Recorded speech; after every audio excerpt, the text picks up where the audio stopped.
Okay, so I'll share with you the link. Just a second.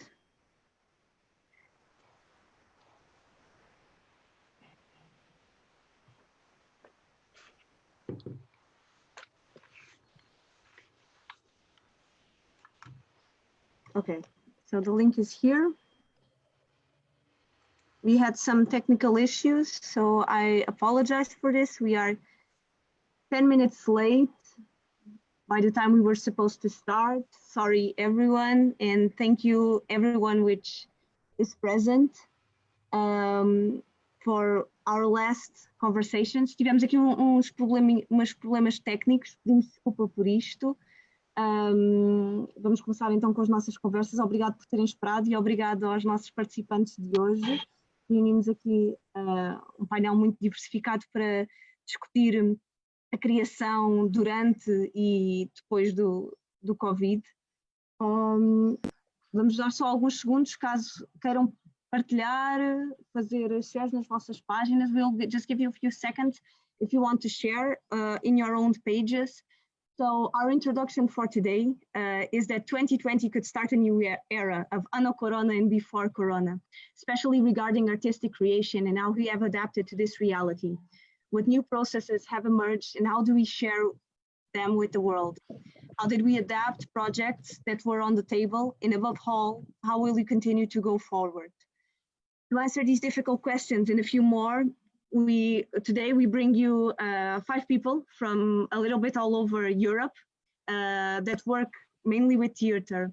Então, 2020 poderia iniciar uma nova era, no Corona e before Corona, especialmente no que toca à criação artística e de que forma nos adaptámos a esta realidade, que novos processos surgiram e como os partilhámos com o mundo, como re-adaptámos projetos que estavam em cima da mesa e, acima de tudo, como é que continuaremos daqui para a frente. Reunimos um painel de toda a Europa, 5 criadores que não pararam durante este tempo. O nosso primeiro interveniente hoje vai ser o Brian Lonsdale, do Reino Unido, que criou o Coronavirus Theatre Club, mas eu gostaria de fazer aqui primeiro duas introduções, digamos aqui, 2 reflexões sobre este momento. Uma delas é fazer uma citação. I'd like to quote before we start and pass the word to Brian Lonsdale from that founded the Coronavirus Theatre Club. I would like to do 2 quotations, and one of them was actually the one that we finished one of our first conversations, the first conversation, where I quoted the dialogue, the discussion between Chomsky and Foucault in the 70s, where at a certain point of time, Chomsky says a fundamental element of human nature is the need for creative work, recreation without the arbitrary, limitative, coercive effects of institutions. Decent society maximizes the possibilities for this fundamental human characteristic to be realized, trying to overcome oppression, repression, and coercion. And I think this is one of the things that with what happened in this context of coronavirus, many of us try to do, and even with what happened in terms of our social and economic context. The other, I think I will leave the other quotation for the end, which is actually from a text of Jorge Barreto Xavier, Portuguese politician. And now I will pass the word to Brian Lonsdale, that created, recent an actor. He created the Coronavirus Theatre Club on Twitter that has live theater every Sunday at 7, and we would like to know how this experience started and what has been the feedback for you. I will present you, Brian. Brian Lonsdale is an Royal Academy Dramatic Arts trained actor. He has performed in theaters all over England, including the National Theatre in the West End. In 2010, he appeared on Broadway in hit play The Pitmet Painters. In March 2020, he founded the Coronavirus Theatre Club. And Brian Lonsdale, em português, agora é um ator formado pela Royal Academy of Dramatic Arts, apresentou-se em teatros por toda a Inglaterra, incluindo o National Theatre e o West End. Em 2010, apresentou-se na Broadway na peça de sucesso The Pitmet Painters, e em março de 2020 fundou o Coronavirus Theatre Club. Brian, obrigado por estares connosco. Thank you for being with us. And That's no I'd problem. like to hear a little bit from you in this experience that you've been working with so far. Sure. Hello, I'm Brian Lonsdale, and I'm in England, in Newcastle. Yeah, so on the 17th of March, just as we were getting word in England that the theatres were all going to close, that production on TV and movies was going to stop, I had a single thought, which was, well, I guess that streaming monologues from your bedroom is this year's Warhorse. And that was the thought I had. I tweeted that thought, and that started a conversation between myself and a few friends. And an hour later, the Coronavirus Theatre Club was born.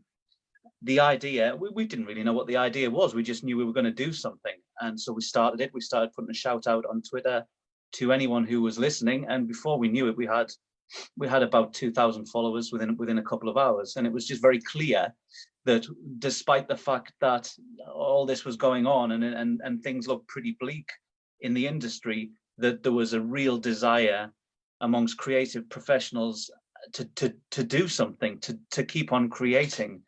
And so we had to come up with a plan. What were we going to do? And so we quickly realized that we had a platform now. We could use this platform to create some theatre. We thought we'd use new writing, and we would pair an actor and a director, give them a script, and ask them to go away and rehearse it for a little while. And then on Sunday nights, we would stream the product of their rehearsals on Twitter. Five or six a week we will do. And that's how it started. We've just every Monday now I put a shout out on Twitter. I say I need some writing, I need some actors, I need some directors, and I get cracking and put them all together. And we've had a brilliant response, and 5,500 followers now, and it's really taken over my life. It's been a great privilege to be able to provide a creative outlet for people in this time. And recently as well, we started to do because the graduates, obviously, of the drama schools this year, they don't get a showcase. So it occurred to me that we had a platform that we could use to give them a showcase. So last week we held our first 2020 graduate showcase. We paired 10 young graduates with professional directors who were already working and established in the industry, such as Erica Wyman at the RSC. We had a great response from directors who wanted to give their time. And that's been the most amazing thing about this whole thing that's really blown me away, is that we don't get into this industry to make a lot of money. I mean, obviously you can, but we don't, that's not why we do this. Nobody's getting paid anymore, but we still want to work, we still want to create. And I can't tell you the amount of emails I get every week from people just asking if they can be involved. It's kind of overwhelming, but it's inspiring as well. So on we plod. I'm actually having a week off this Sunday because it has been a long 10 weeks. So I've given myself a bit of time to breathe. I've got 2 kids downstairs who are complaining that I'm sitting here putting theatre together too much. Yeah, that's it really. Any questions? So this has also been an issue, obviously, here around Portugal, which is how because you're telling that people just want to create, but they also need to have some sustainability. So how are the perspectives, and how is the sustainability, and how, if this Coronavirus Theatre Club has been in any way possible to find a little bit of sustainability for the people which are collaborating with you? If you're talking about economic sustainability, then no. I mean, a lot of things became available at the start of lockdown, things that you could apply for, things that on paper the Coronavirus Theatre Club was perfect for, and for one reason or another, I applied for everything, and for one reason or another, we didn't get anything. The government have helped out self-employed people. You get 80% of your wage over 3 months. It's a help, it's a big help. But personally, for me, for the Coronavirus Theatre Club, I don't know how we turn it into something that can help people. I don't know how we push it forward. I mean, really, we're 10 weeks in and it's taken over my life, but it's a very new project. I'm still finding my feet with it. And I don't know what the answer to that is, and I don't know if there is an answer to that yet.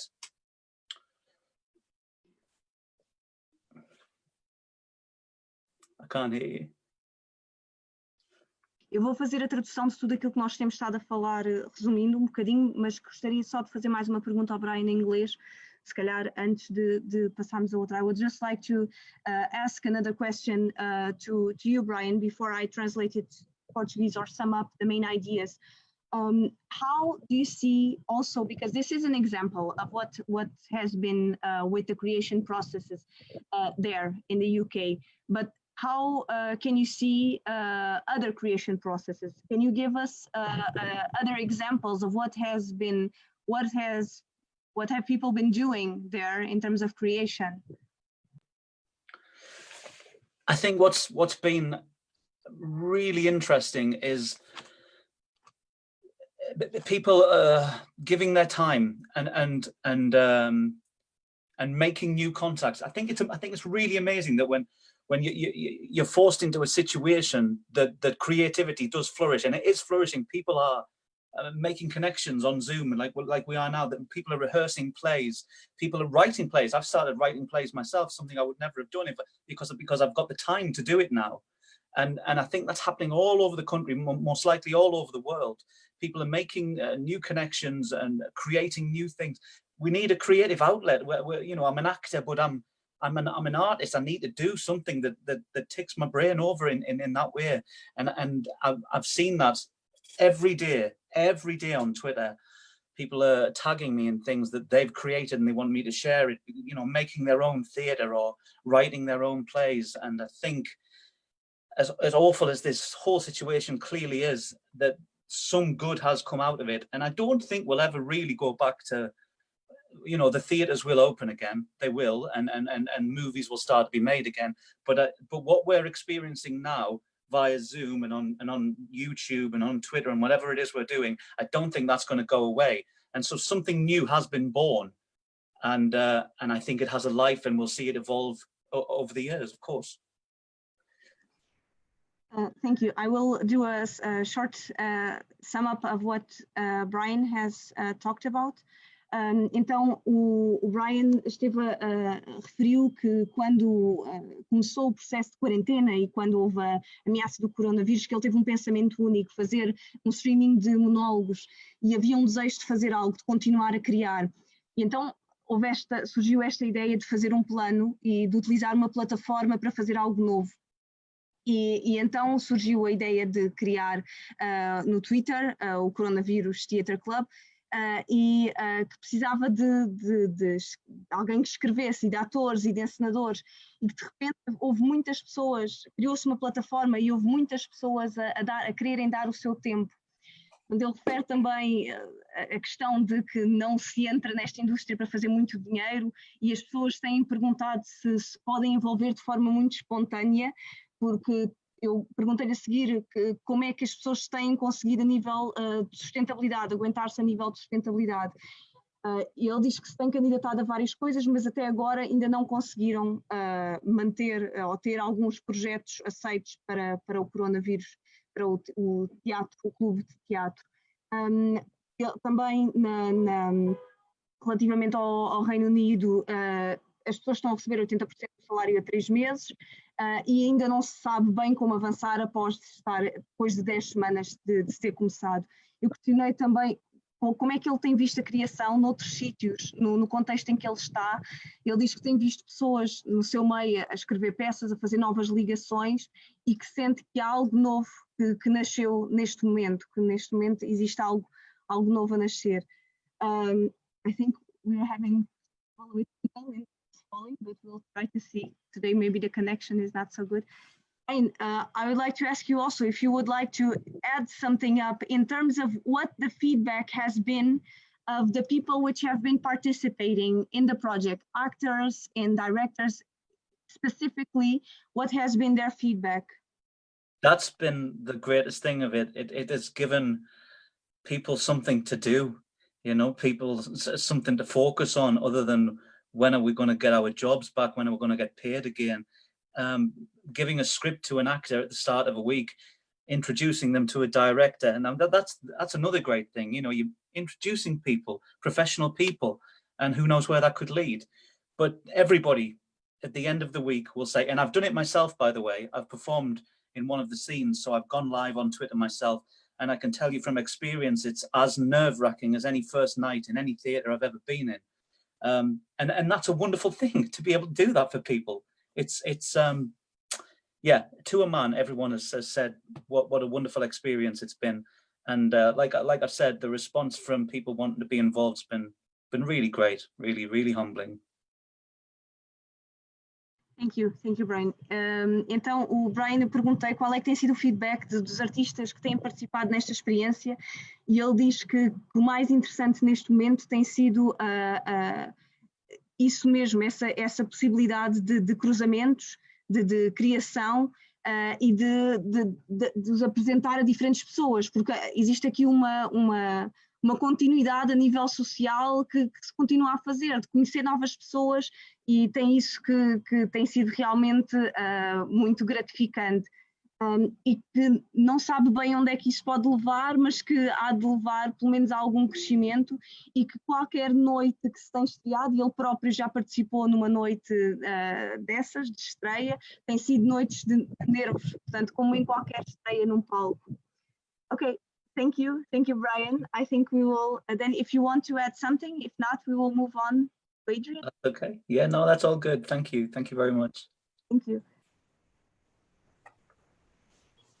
Okay. So it's actually quite interesting that the experience changes from country to country, I think, when it comes to this creation processes, and also the networks or social networks that we choose to use. I don't think that in Portugal we would choose to use Twitter, which is actually very interesting.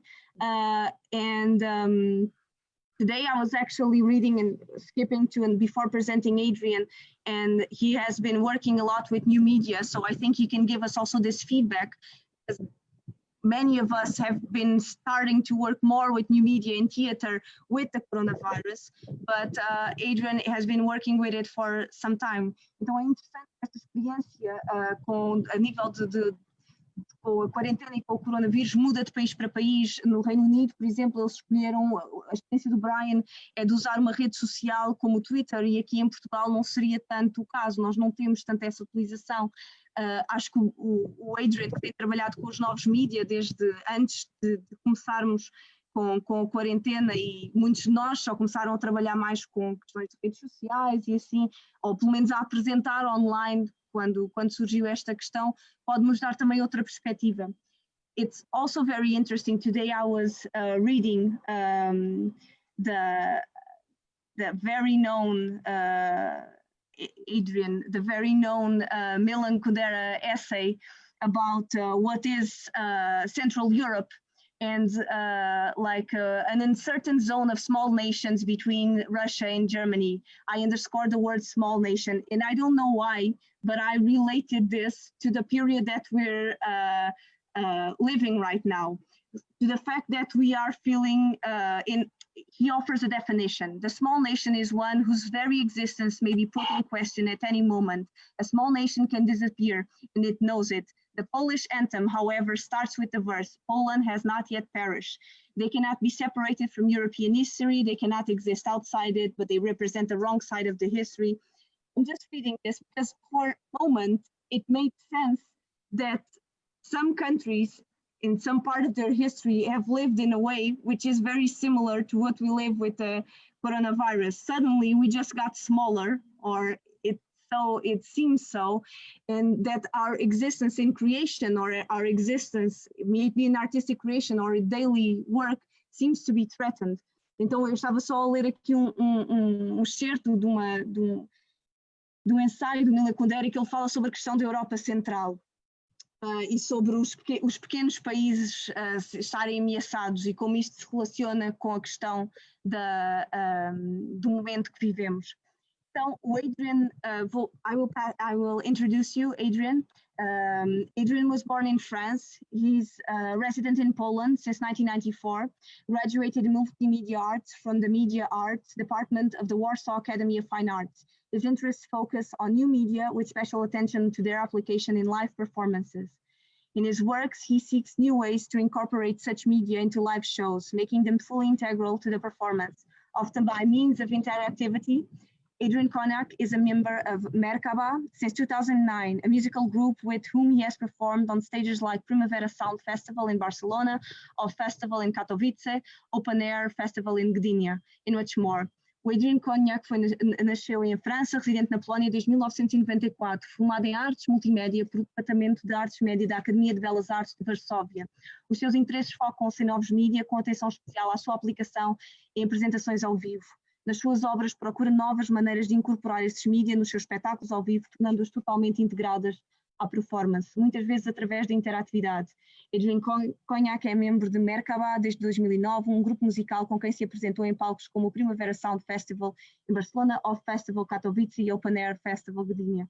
Adrien, thank you for being present. I know that you have been involved in some projects since the quarantine started, recently also from a commission called How to Disappear Completely. So you can also give us a feedback on what has your experience been so far with this. Thank you for being present once again. So hi. Yeah, so about the how to disappear, it's actually we just got the grant, so I cannot tell anything about this yet. But I don't know what we were talking before. It was about the different about using Twitter for it, and actually that's true. I've never thought of using Twitter for it, to make plays. Actually, my first thoughts when all this started, it was that we will be bored, that everything will look like the meeting we have right now, actually, and that was something I was really afraid of. On the other hand, I was feeling quite lucky that I'm working with video, because so I will be useful. But actually it wasn't like this. And I mean, I started working late in the pandemic, and we worked on Balladyna, which is a classical Polish drama. And in this work, for example, I was trying to because of course everybody was recording recording selfies with their phones, and we had to put dialogues together, etc. So we were trying anyway to how to say, to differ from just a video meeting, and also to not to touch the theme of the pandemic, because there's also a lot of work that was just treating the pandemic as solitude and stuff like this, which is quite depressing in my opinion. And yeah, I don't know what to say, what to tell more. Also feedback, like Brian was telling regarding Poland. What is the context in Poland at the moment? I think it would be interesting as well to understand. Oh, yeah. Well, talking about financial help or something like this, I would say it's inexistent. I was checking yesterday. They told that there will be some kind of small help for artists, etc., which well, I sent the papers for it like a month ago, and I didn't get any answer, even no confirmation that they got it. So it's pretty much inexisting. On the other hand, there was a big grant, I think, like a big concourse for works during the pandemic, and well, some people got it. So yeah, so maybe at least this made some projects work, but otherwise it's well, for example, the Balladina thing, we managed to make the Polish television buy it, but it's still not a very good wage. Can you tell us a little bit more of what exactly consisted this project, Balladini? Because I know that it was online theater, supposedly, or at least the description told it was online theater. But what exactly was it based on, and how did it came to be?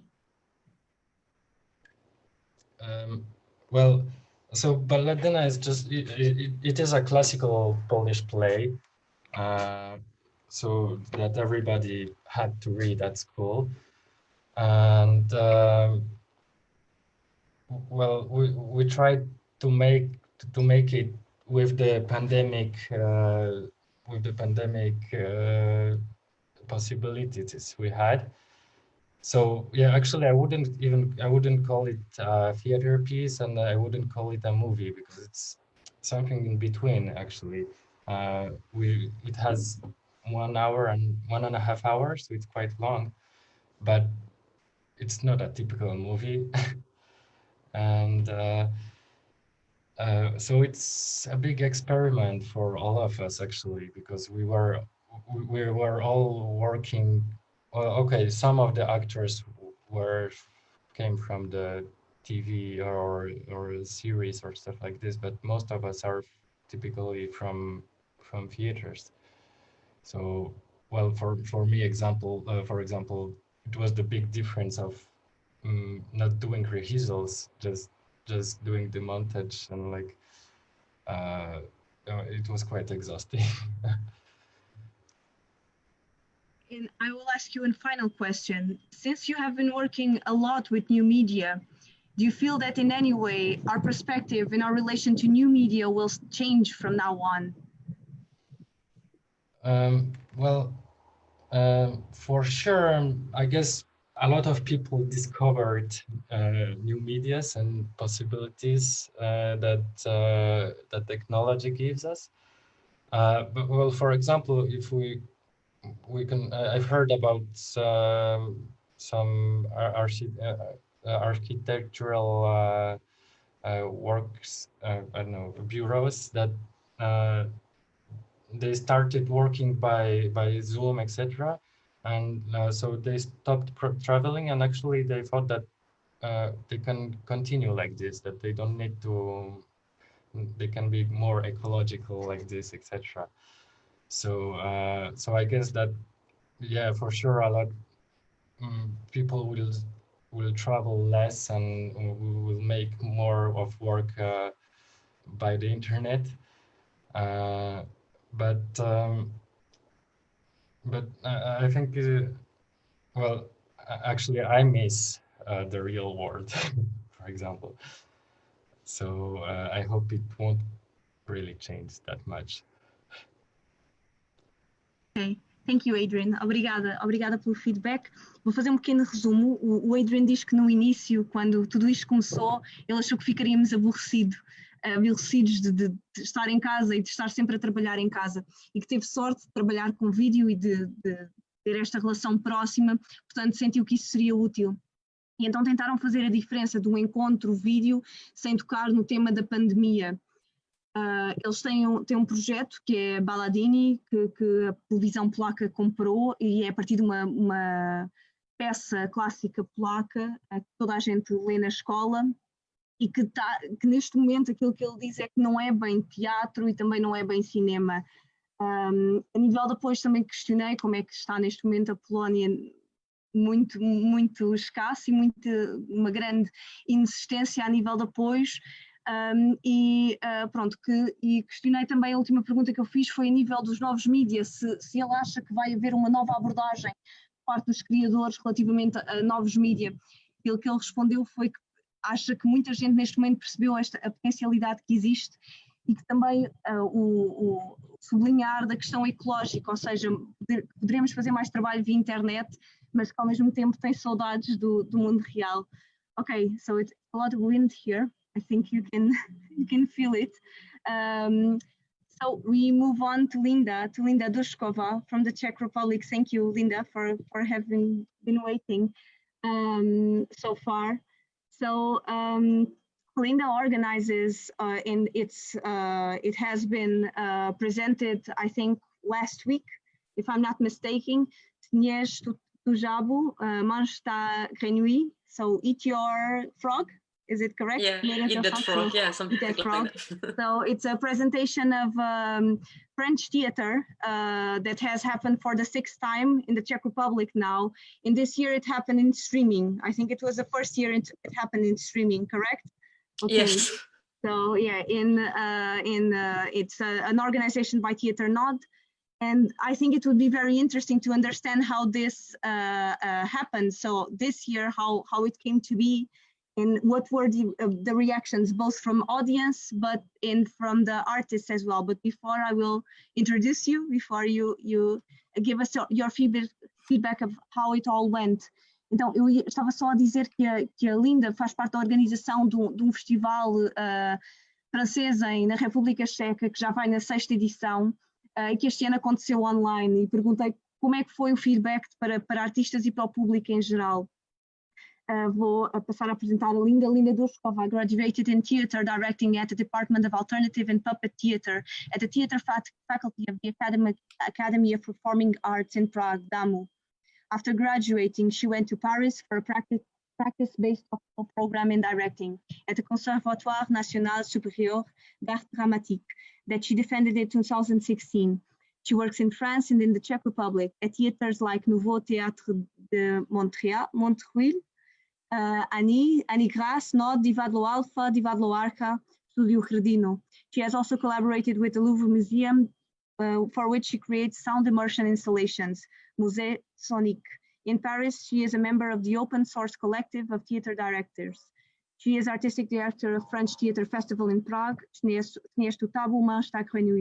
and of the Czech Theater Festival in France, Naskok do Prahy, Fe un sot a Prague. Since 2019, she works also as a teacher at the theater faculty of the Academy of Performing Arts in Prague, and as a dramaturgist in Theater Studio Hrdino. Então, Linda Dushkova formou-se em direção de teatro do Departamento de Teatro Alternativo de Marionetas da Faculdade de Teatro da Academia de Artes Cênicas de Praga, DAMU. Depois de se formar, foi para Paris para um programa de doutoramento baseado na prática, dirigindo no Conservatório Nacional de Artes Dramáticas, que defendeu em 2016.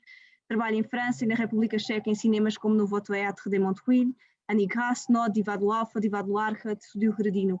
Colaborou também com o Museu do Louvre, para o qual cria instalações de imersão sonora, o Musée Sonique, em Paris. É membro da coleção Open Source de diretores de teatro. É diretora artística do French Theater Festival em Praga, Tudo, e do Czech Theater Festival em França. Desde 2019 trabalha também como professora na Faculdade de Teatro da Academia de Artes Cênicas de Praga e como dramaturgista no Estúdio de Teatro Hrdino. Thank you, Linda, once again. Sorry for the long presentation, and we look forward to hear from you and all your experience. Okay, hello.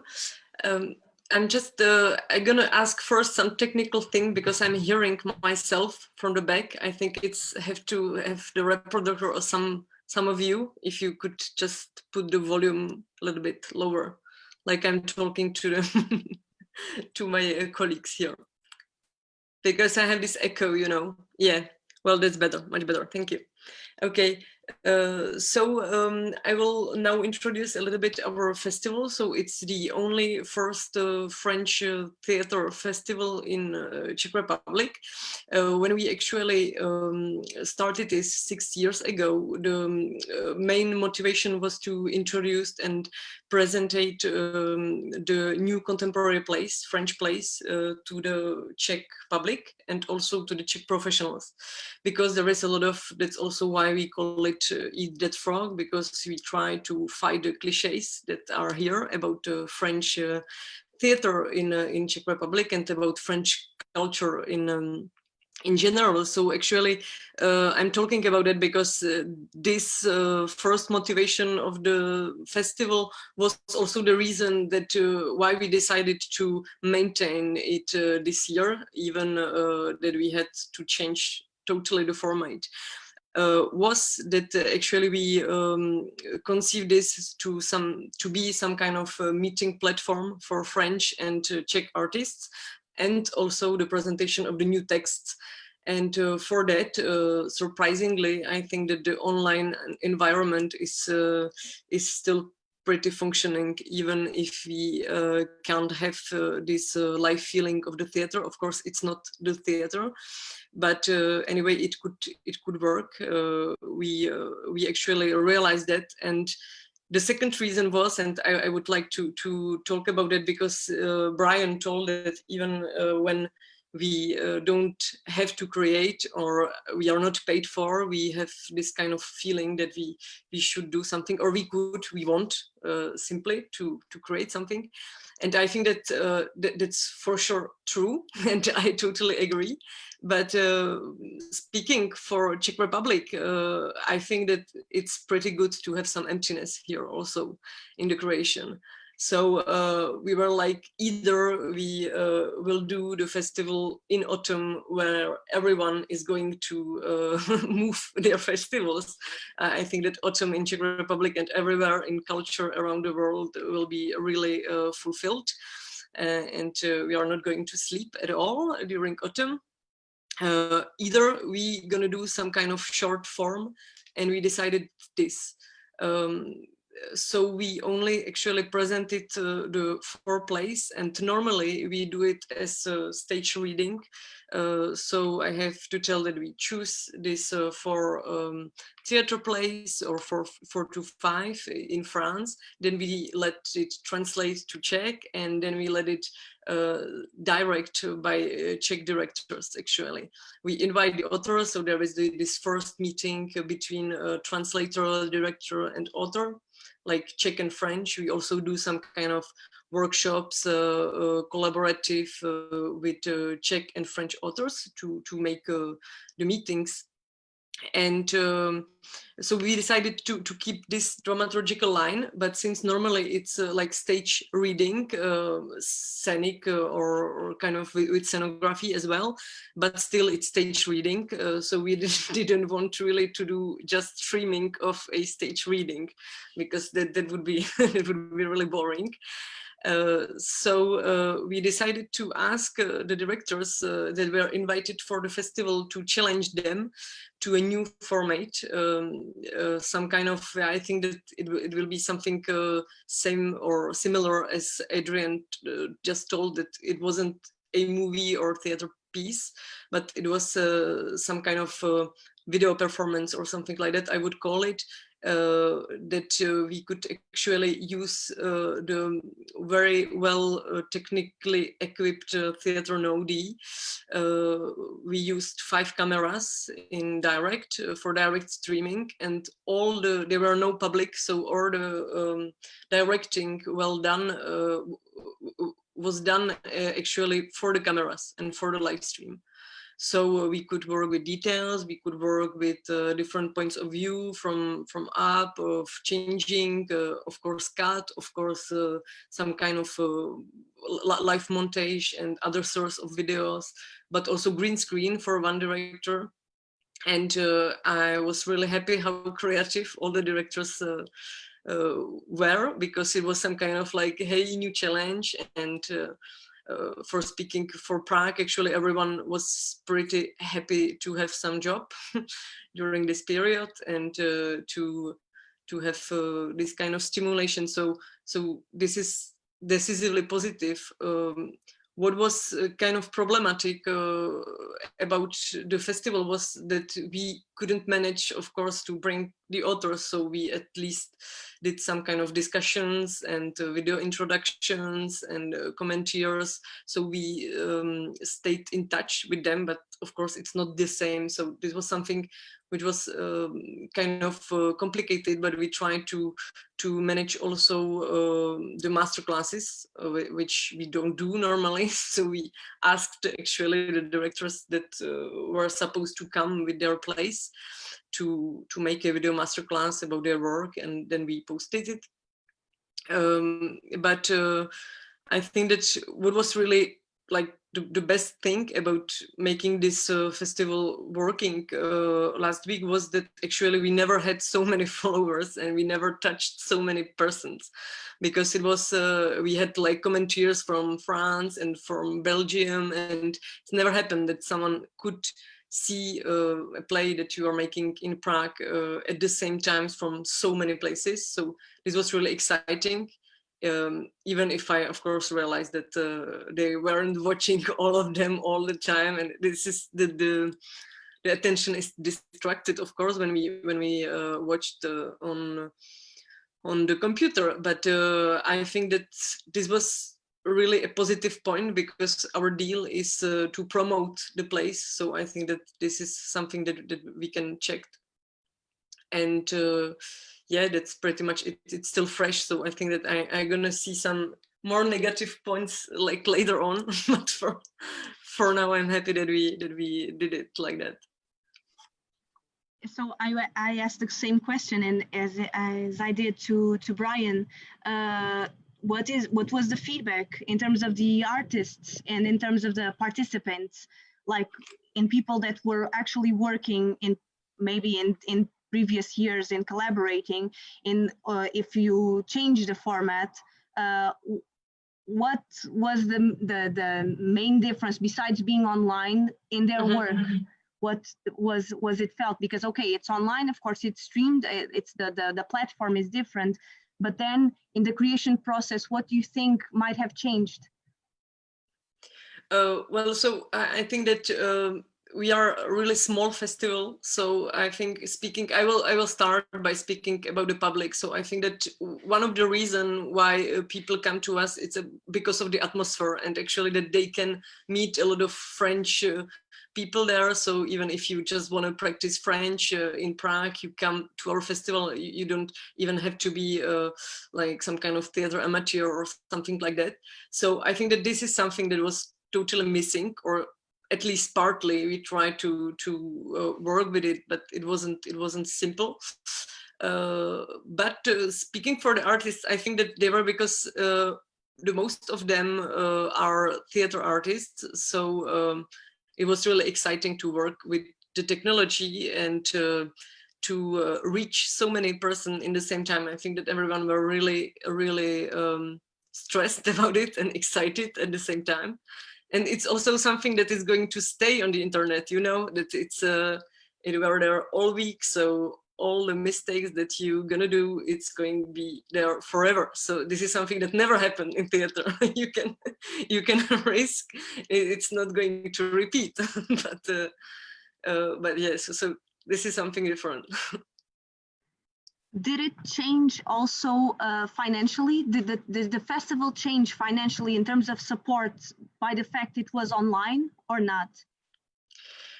We don't have the answer yet, actually, because we are waiting now for the confirmation by actually our subventions that we have from the city of Prague and from the Minister of the Culture. Here also were some kind of new calls for new projects during pandemic situations. So we applied for, and we know that we have some kind of support already, but we don't know how much yet. So we gotta see. And also, one curiosity, do you usually do your festival with tickets, like paid tickets in venues? And this one was completely free. Was there a difference in this? Actually, we have like 3 dramaturgical lines, and 2 of them are completely free. So we still have some kind of programmation that are free. It's only for the main program at the evenings that it's paid. So I don't think that this made a lot of difference. We also had this possibility to people to buy a ticket if they wanted. And they actually bought almost the same number of tickets as normally. so this is yeah, no, I'm not sure, but of course that if you don't like the theater, or if you are afraid of French theater festival, because this is what we actually face often, that people think that, oh, but I don't speak French. But of course it's bilingual, everything, but But so I think that this kind of public that didn't come the past 5 years could come this year, because they could just try and see, and from their home, not to be embarrassed if they are gonna understand or not contemporary theater. So it was, this I think is pretty great.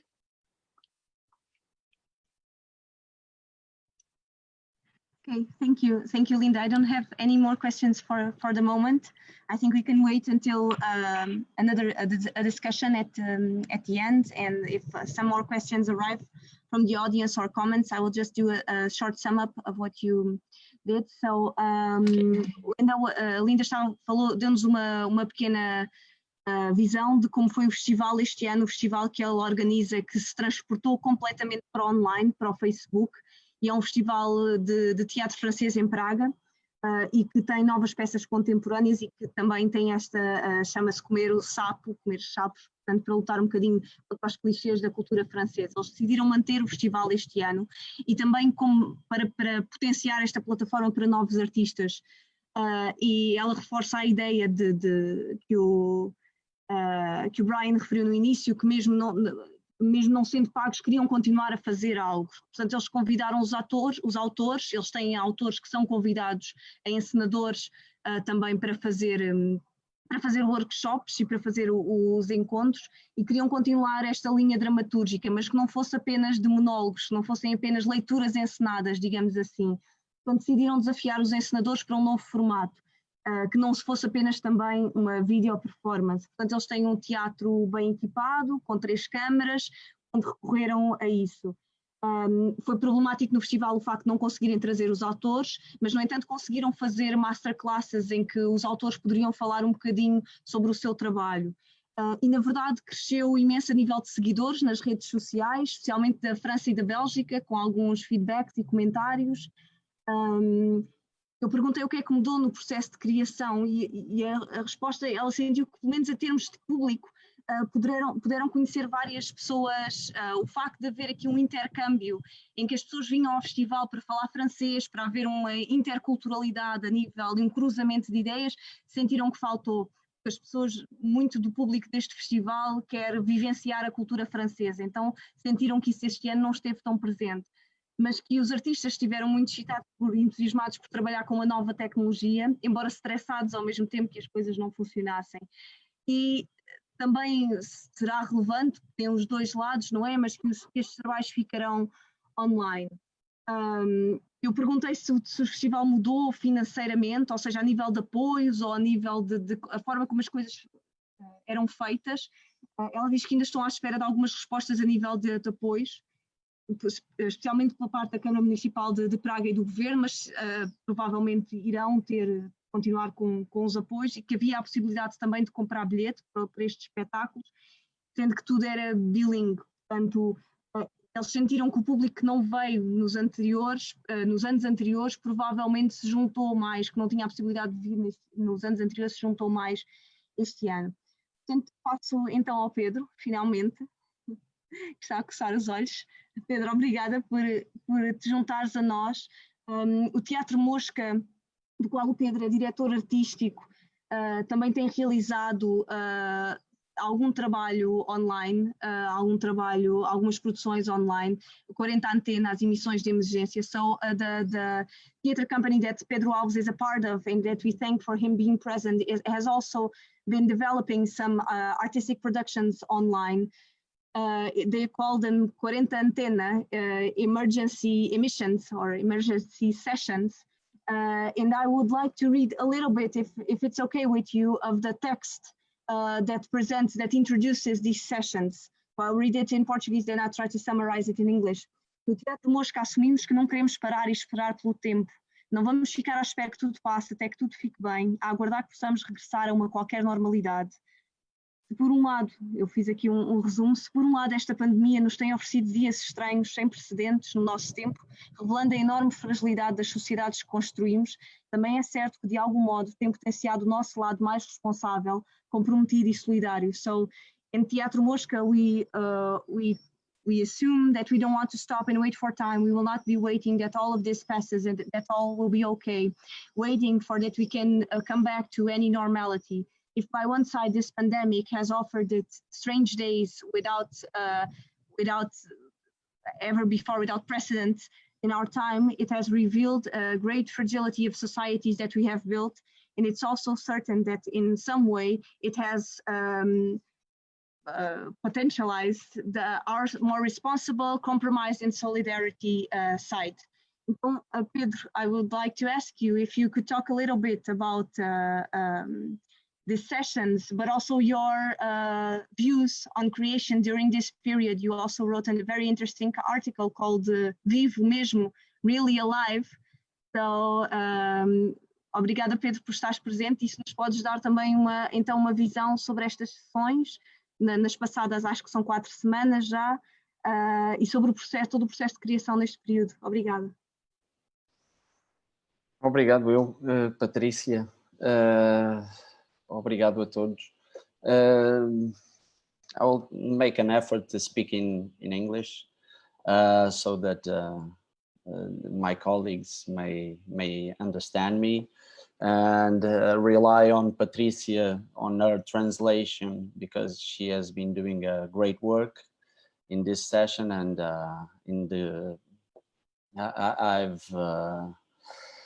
I've known her work and I know that she is reliable, so I'll trust her. But you won't trust me because my English probably won't be as good as hers.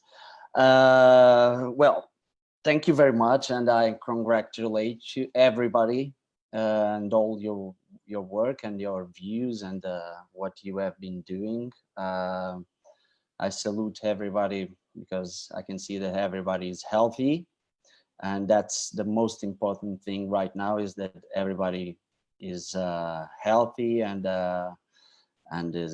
everybody's okay right now. So if everybody is okay and everybody's healthy, maybe we can do other stuff, but our health is the most important thing right now, and it must be all the time.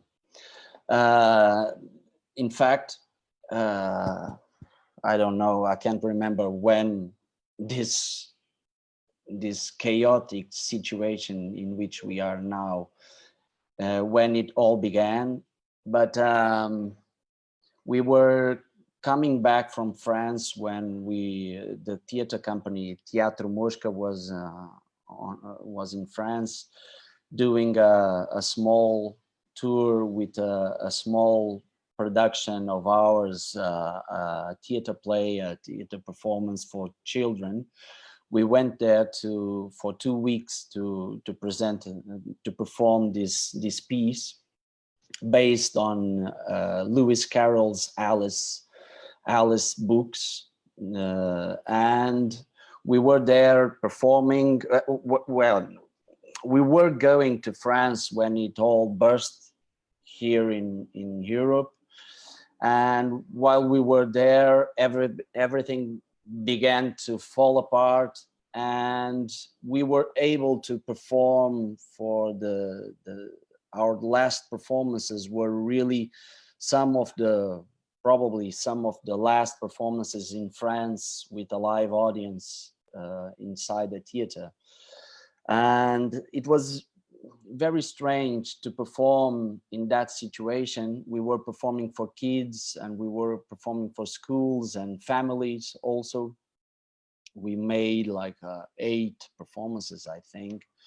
And you could feel that it was strange, the reactions, all the environment inside the theater. It was very strange because people were feeling something like a strange mal do país, we call it in Portuguese, saudade. We were missing something already while it was happening. We were seeing the last performances, live performances, and we were doing the last performances with live audience in presence with us. So it was very awkward, the whole thing.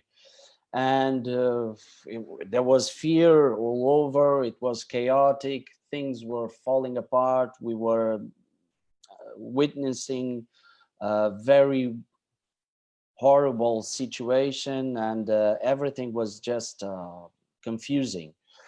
And then we had to come back to Portugal. We had a 3 days trip on a van with all the scenery and everything. We were 3 inside the van. And we came back in a hurry. We had to reschedule everything. We couldn't spend 3 days on the journey, so we had to do it in 1.5 days. So we came just speeding the whole time and just having time to change the driver. We slept on in Spain. The hotel was like in The Shining, Kubrick's movie. We had a huge hotel only for ourselves. It was incredible because there was only one employee working there, and she was receiving us, she was doing beds, she was cooking, she was doing everything. And there was nobody inside the hotel. We had the hotel for ourselves. We walked all around, and it felt like a post-apocalyptic movie, something like 28 Days After or something like that, a zombie movie. And we were beginning to get worried about the whole thing. The situation was very, very traumatic in those days already.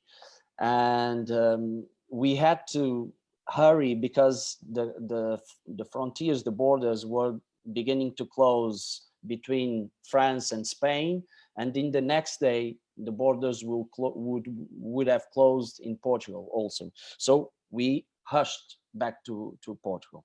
And while we were on a trip that lasted, we had a lot of time to think and talk with each other. We were thinking that when we would come back, and since we would have this performance with us inside the van, we would get the things inside the theater, and then when we passed through the 2 weeks of quarantine, we would go back together, the 3 of us, and we would go back to the theater and work, only the 3 of us, and we would go to work and then back home, see nobody, and back to work. And we would do 3 days to put up all the scenery and everything and prepare everything to do a live performance, but do a live streaming on YouTube. And we made that. We made it in the beginning of April, and we had like 1,000 or something. We had a lot of people watching it live, and the days after, we had a lot of people asking us where they could see the performance. And we had more spectators in one day than we had in all the time we had performing. So we saw that it had some potential. Showing the performances online, it had some potential because people were inside their homes, they were alone, they were isolated from the world, they couldn't go to theater, blah, blah, blah, blah, blah. Everybody knows that. So we had a view to communicate with people through the internet, and perhaps we could use it. Okay, but that was because we had some conditions to do that, because we are employed, we have work, we are paid by the theater company, we have a stable situation when compared with the majority of people, of workers in the performing arts and in the arts in general. We have like we could sense that we could be seen as privileged because we have money to buy food and pay the rent and everything. So we are in a stable situation inside the theater company. So the theater company is stable.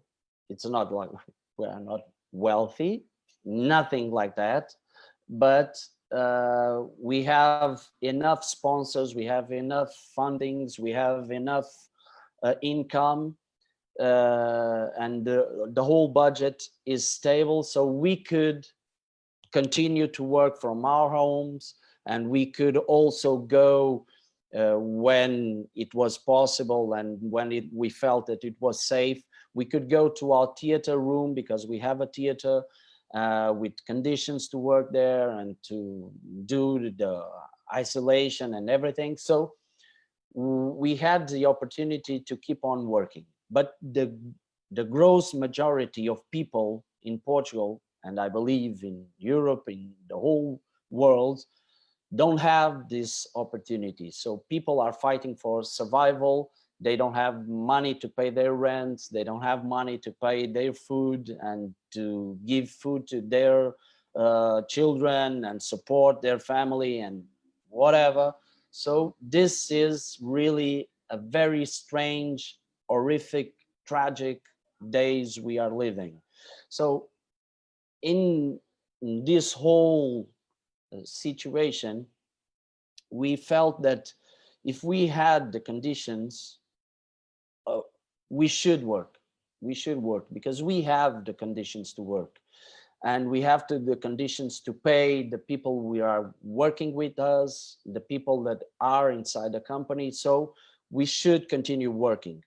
We had to stop all the program in the theater. So the whole program of the theater, the dance, theater performances, dance performances, musical performances, all the concerts, all the work we do inside the theater had to stop. Our own productions and the productions we were welcoming from other theater companies and other artists, other musicians, we couldn't program them in these months, so we had to stop that, and that was tragic. That was terrible for everybody. But we have this privilege to keep on working, so we decided to keep on. But we didn't want to just turn on our computers and do just reading a text online or doing something, just doing something. No, because when we are working, usually prior to the pandemic, we would never open our theater just to do something. So we had to do something that we really wanted to do and not just do something. We wanted to talk about some subjects. We wanted to do some experiences. We wanted to perform in a way that perhaps the mediums we were choosing to work on were letting us do some experiments. So we decided to do some works that maybe we wouldn't have done, but now in this situation we could do.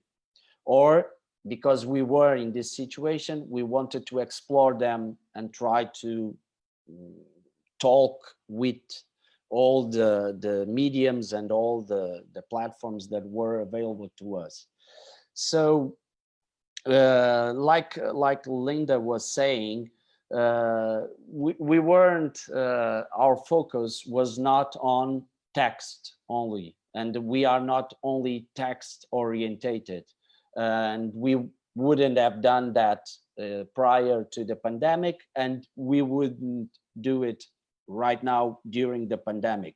So we are not going from the text and doing the text, choosing an actor in his home and doing, okay, I'm doing the text and I'm speaking this text and I'm saying this text online and live streaming it. Not just that. We wanted to explore a little bit more, and we wanted to fail. We wanted to try things. We wanted to keep on searching, how could we do this? The whole adrenaline inside this this job that we would decided that we would take the same way, the thrill and the whole excitement that usually we have when we are going to perform for the first time with an audience in front of us. Also, the company was entering a new phase, a new cycle that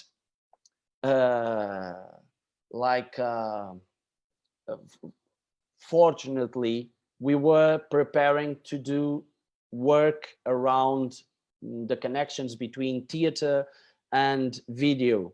So we were preparing some work, some projects for the near future that were exploring the frontiers between theater and video, theater and cinema, theater and audio and other mediums and other arts that could mix. So we were exploring some transdisciplinary works. So we were going to do some works that would mix the whole thing, and it wouldn't be theater, it wouldn't be cinema, it wouldn't be dance, it wouldn't be that.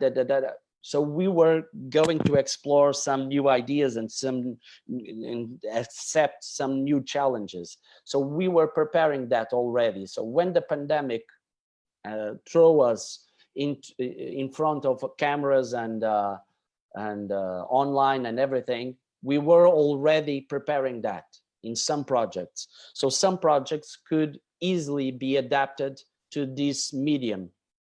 Others, we decided to stop them. Other projects couldn't be adapted. So we believe that some projects can be adapted, some projects can be born for this situation and this particular medium that we are working right now, and other projects don't have to be adapted and don't have to change anything, and they can stop and wait for a new time and a new normality or whatever. So, but we had this opportunity to do some adaptations, and in a lot of projects, some projects that are not really considered theater, but have theater in some way as tools to work with people. We decided to change and to change some projects and start and begin to work with online. But then we created this project that goes simultaneous, and it was a new project. We called it Quarentena Antenna. So it's like a quarantine antenna. So we do live streamings of performances we do while we are isolated from each other. And I have just some images that I could show you. So if I can share, it's simple. I'll do this and then I'll finish my presentation, my content. Okay. I can't because you enable it. Perhaps you can enable it. Yeah, you disable it. I can give you a host. Permission? Yeah. Oh, thank you very much. I'll be the host right now, so you're all fucked up. Yeah. No. So I'll show you some images, very quick ones. Okay. So this is the poster that oh, very fast.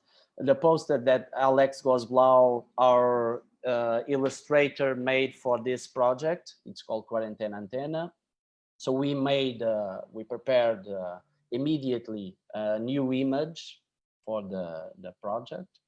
So this is one project we made with a family. It's a project we brought back to Portugal from France. It's called Ler e dizer o teatro em família, lire et dire le théâtre en famille.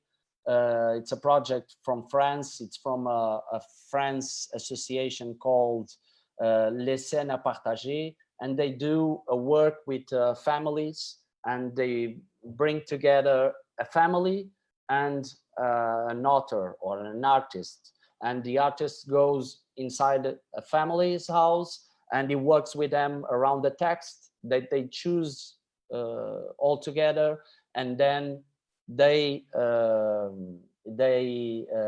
read the text, they talk about the text, and then they do a reading for the family, the friends, the people they invite. It's not public. So we decided to, the project was only to be on 2021, but we decided, no, this is the perfect timing for this project. So we made it online. It went great.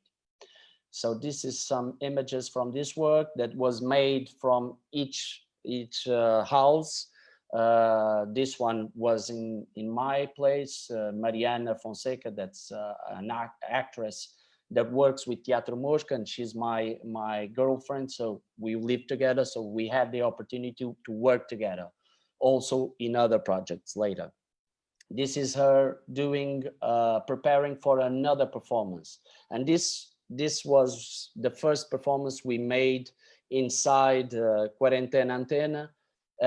And it was made with 2 actresses in each other's houses and doing voices for a movie that was filmed by Mariana. So Mariana was filming and the actresses were doing the voices for the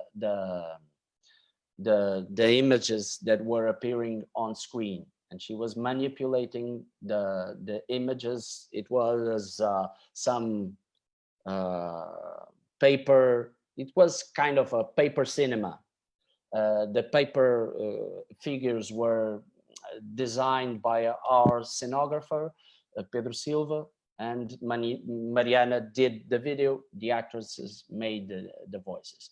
This was another one very similar. It was also on paper with some lamps, small lamps, and the actresses, once again, 2 actresses in each other's houses, having the same scenery, the same paper images, and they manipulated and they used the split screen to work, and the scenery was moving. While it was moving on one house, it was moving on another house. The figures were appearing in this screen and appearing also in the other screen. So we experienced, this was for children, both of them were for children. Some images here. You could see also the wire, the string to manipulate the images. Also, some images. This is the back. So here you can see a little bit of you can see the back of the scenery. You can see a chair. So it was made from the actresses' homes. We performed as we rehearsed, or we rehearsed as we would perform. We used Zoom to do all the rehearsings. We rehearsed every day, like 3 or 4 hours a day for each team. We would work for 2-3 weeks, and we would have like 2 or 3 teams working at the same time. Some more images. Here you can see someone seeing the performance being made live, and people would watch it through their phones and whatever. This one is another one. We did an experiment inside a car. So we made the performance from inside the car, and everybody was inside the car. So I was driving, and Mariana was besides me. Here is Carlos Arroja, who is the technical director. He would be inside the car with Nuno Gomes, the other technician, and they would be operating multiple cameras. You can see here we have like 4 cameras filming at the same time and filming different angles. I will show you right now some quick images from this performance. And here.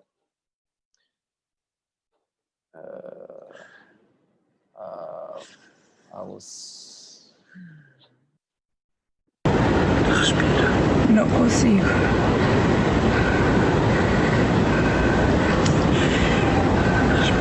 Não consigo. Consegues. Não consigo.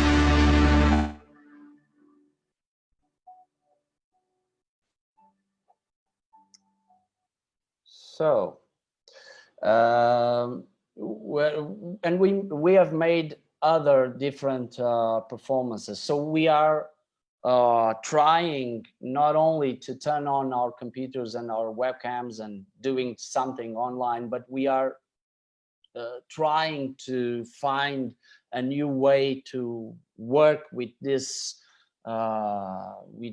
news in this new situation. And of course, we had to purchase some materials, but since we were already trying to work with video and cinema and whatever, so we had some materials that we could use to work. Oh, I'm trying to show you. So for instance, we have like a video table, a small table that we can connect multiple cameras, and it's very easy. We have lots of cameras, we have lots of cables, so we have the chance to do it and to try to improve the quality and not only use the webcam and the microphone from the computer. For instance, each one of us has a table, a sound table, and lots of microphones to improve the sound. So, but this is because we have the conditions to do this. So we understand that most of the gross majority of people and artists and everybody don't have the opportunity to do this. So this is some special conditions that we have. And also, as for the payment and everything and budget, and also we wouldn't have done this if we wouldn't ask people to pay for our work. We wouldn't have done it free. So the only time we did it free was the first performance we made when we came back from France, because we felt like, okay, let's do this because it's we already have this prepared, so it's okay. All the other works, we spend hours and hours and hours working. So we had to tell people that this is our job and we have to be paid for this. And we are not, we don't agree with actors and musicians and everybody that do their work, even if it's only 1 hour and only one day's work. And I'm performing here on Facebook or YouTube or whatever, and it's free. No, that's a bad choice. But everybody can do their own choices. But for me, it's not the best option to do it free. So we have tickets sold online. We have done it. Okay, it's not sustainable, but it's okay. And people give what they want. They can give €1, they can give €5. We have had people that pay €10 to watch the performance. We have people that come and we don't know them and they say, okay, the performance was great, and we feel like paying €5 is not enough, so we're gonna pay more. so we have had lots of different experiences, but the main thing is that we feel that we could do this because we have the conditions that the gross majority of people don't have.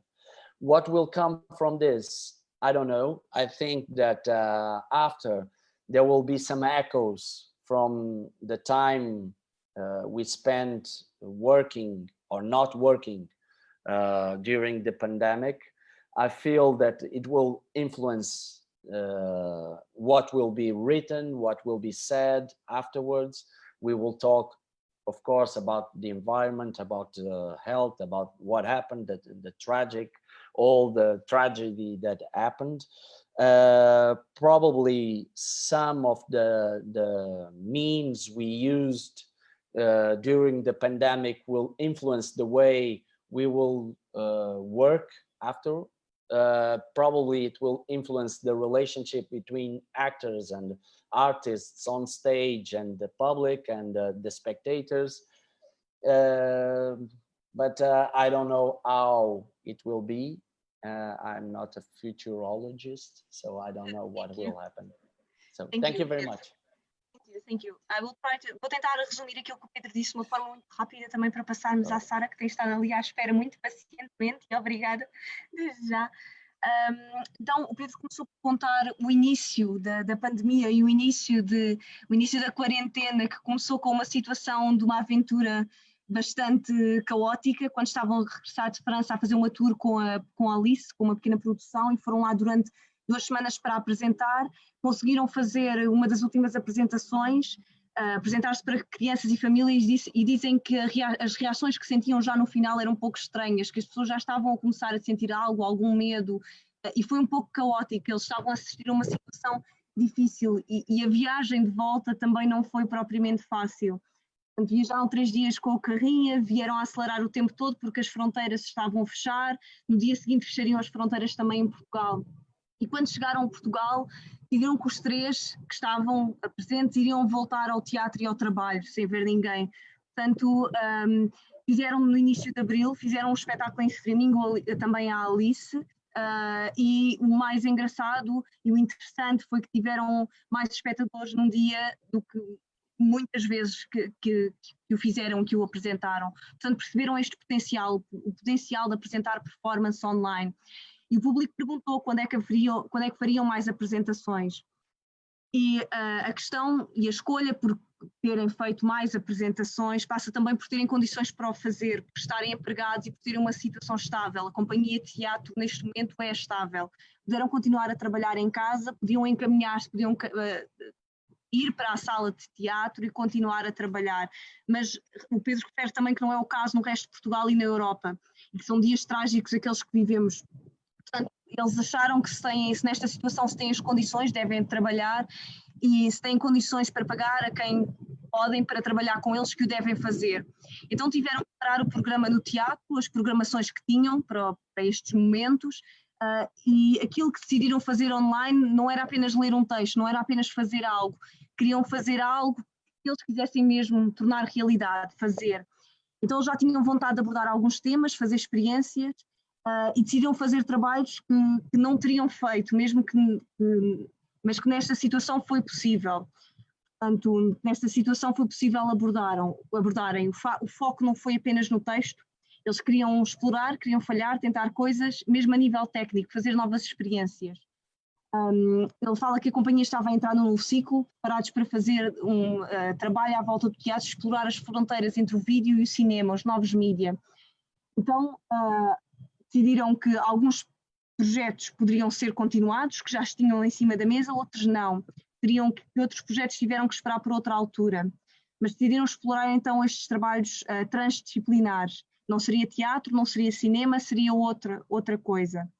Então criaram o Quarentena Antena, há bocadinho corrigir, que há bocadinho disse mal, disse 40 Antena, um live streaming de performances, e o Pedro fez uma pequena apresentação de todas essas performances. Vimos algumas fotografias de todas essas, alguns dos trabalhos foram para crianças, outros foram para adultos, trabalharam durante 2 a 3 semanas com 2 a 3 equipas a trabalhar ao mesmo tempo, e os atores tentaram encontrar uma nova forma de trabalhar com esta nova situação. Ele mostrou também algum do material que compraram, alguns já tinham, mas tentaram também melhorar a qualidade daquilo que chegava à casa das pessoas.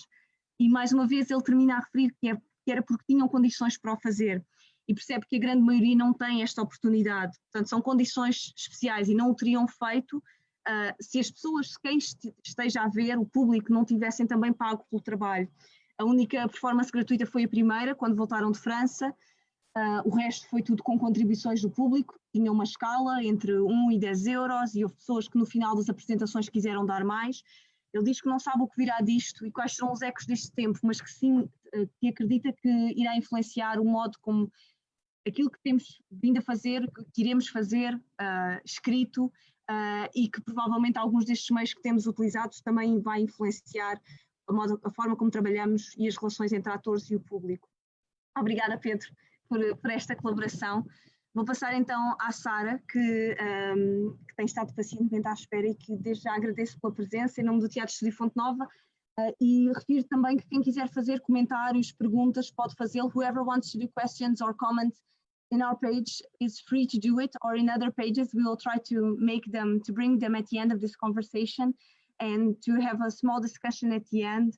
Sara is also part of this creation online. It was actually, I think, yesterday that you presented something online in a Festival de Festivales, Tu Casa es el Cenário. So with a micro monologue called Proclamação de Existência, Existence Proclamation, if I could translate it this way. Micro monologue for actresses and actors in isolation because of the pandemic. So Sara has also been writing a lot about the context that we've been living in. You wrote an article called "What is an archive capable of?" I think this would be the most accurate translation to it, where you say something which is, and I will quote before presenting you and passing you the words to talk about your experience also during this time. I'll quote it first in Portuguese. Sempre pensei que fosse mais fácil imaginar um mundo sem capitalismo do que um mundo sem teatro. E sempre acreditei que para projetar um mundo sem capitalismo era necessário uma grande imaginação. Pensei que o teatro nunca pudesse parar, porque apesar de todas as suas ameaças, e foram tantas ao longo de milhares de séculos, ele resistiria. Bastariam duas pessoas juntas no mesmo sítio para que ele pudesse acontecer. Podiam tirar tudo, podiam tirar o palco, podiam tirar a luz. Aquilo que não podiam prever era que um dia fôssemos privados do mais simples, a partilha da presença. So Sara, it's a text that she wrote and it's present online in Portuguese, but that she mentions that it was easier, she thought that it would be easier to imagine a world without capitalism than a world without theater. And I can pass you the text. I think we will pass on the word, and basically she questions the existence of this theater in the context of the pandemic. So I will present Sara right now. She graduated in interpretation at the Contemporary Academy of Scenic Arts and started classical studies degree at the Faculty of Humanities of the University of Lisbon. She works regularly in television, cinema, and theater, currently working as an actress, creator, director, assistant director, and dramaturgist. She highlights the direction of the concerts The Trilogy of the Ships by Gil Vicente and King Lear by William Shakespeare, co-produced by CCBE and Toy Ensemble, as well as the creations Theory of the Three Ages, co-produced by Teatro Experimental do Porto and Teatro Municipal do Porto. From the study of the Teatro Experimental do Porto archive, and every day I dirty myself with eternal things. I did this translation, I'm not sure if it is correct. From a research work on Porto's economy presented by the project Cultura em Expansão. Sara Bairros Leitão formou-se em interpretação pela Academia Contemporânea de Espetáculo e iniciou a licenciatura de Estudos Clássicos na Faculdade de Letras da Universidade de Lisboa. Trabalha regularmente em televisão, cinema e teatro. Presentemente trabalha como atriz, criadora, encenadora, assistente de encenação e dramaturga. Destaca as encenações dos concertos Trilogia das Barcas, de Gil Vicente e Rei Lear, de William Shakespeare, coproduzidos pelo CCB e Toy Ensemble, bem como as criações Teoria das Três Idades, coproduzida pelo Teatro Experimental do Porto e Teatro Municipal do Porto. A partir do estudo do arquivo do Teatro Experimental do Porto e todos os dias me surge de coisas eternas, a partir de um trabalho de investigação sobre a toponomia portuense apresentado no projeto Cultura em Expansão. Obrigada, Sara. Isto foi aqui um sprint para chegarmos aqui ao final em alta velocidade, mas cá chegámos e cá estamos nós, todos juntos. Obrigada, conseguem ouvir-me? É que eu tive um problema a meio e deixei de ouvir a meio pronto, We can listen, at least I can listen very well. Okay, I will speak in Portuguese if you don't mind. I don't speak so good as. Então, No problem. queria, se calhar vou tentar, pronto, abreviar isto tudo que tinha assim aqui pensado. Posso começar precisamente por esse arquivo, esse texto que tu referiste e que depois também foi referido ou seja, começava assim o artigo que tu escreveste no público, e a verdade é que passou muito tempo e eu passei por muitas fases. Eu não sei se vocês também sentiram isso. Eu passei por muitas fases diferentes e as coisas que eu fui produzindo, elas foram refletindo aquilo que eu senti ao longo das várias fases.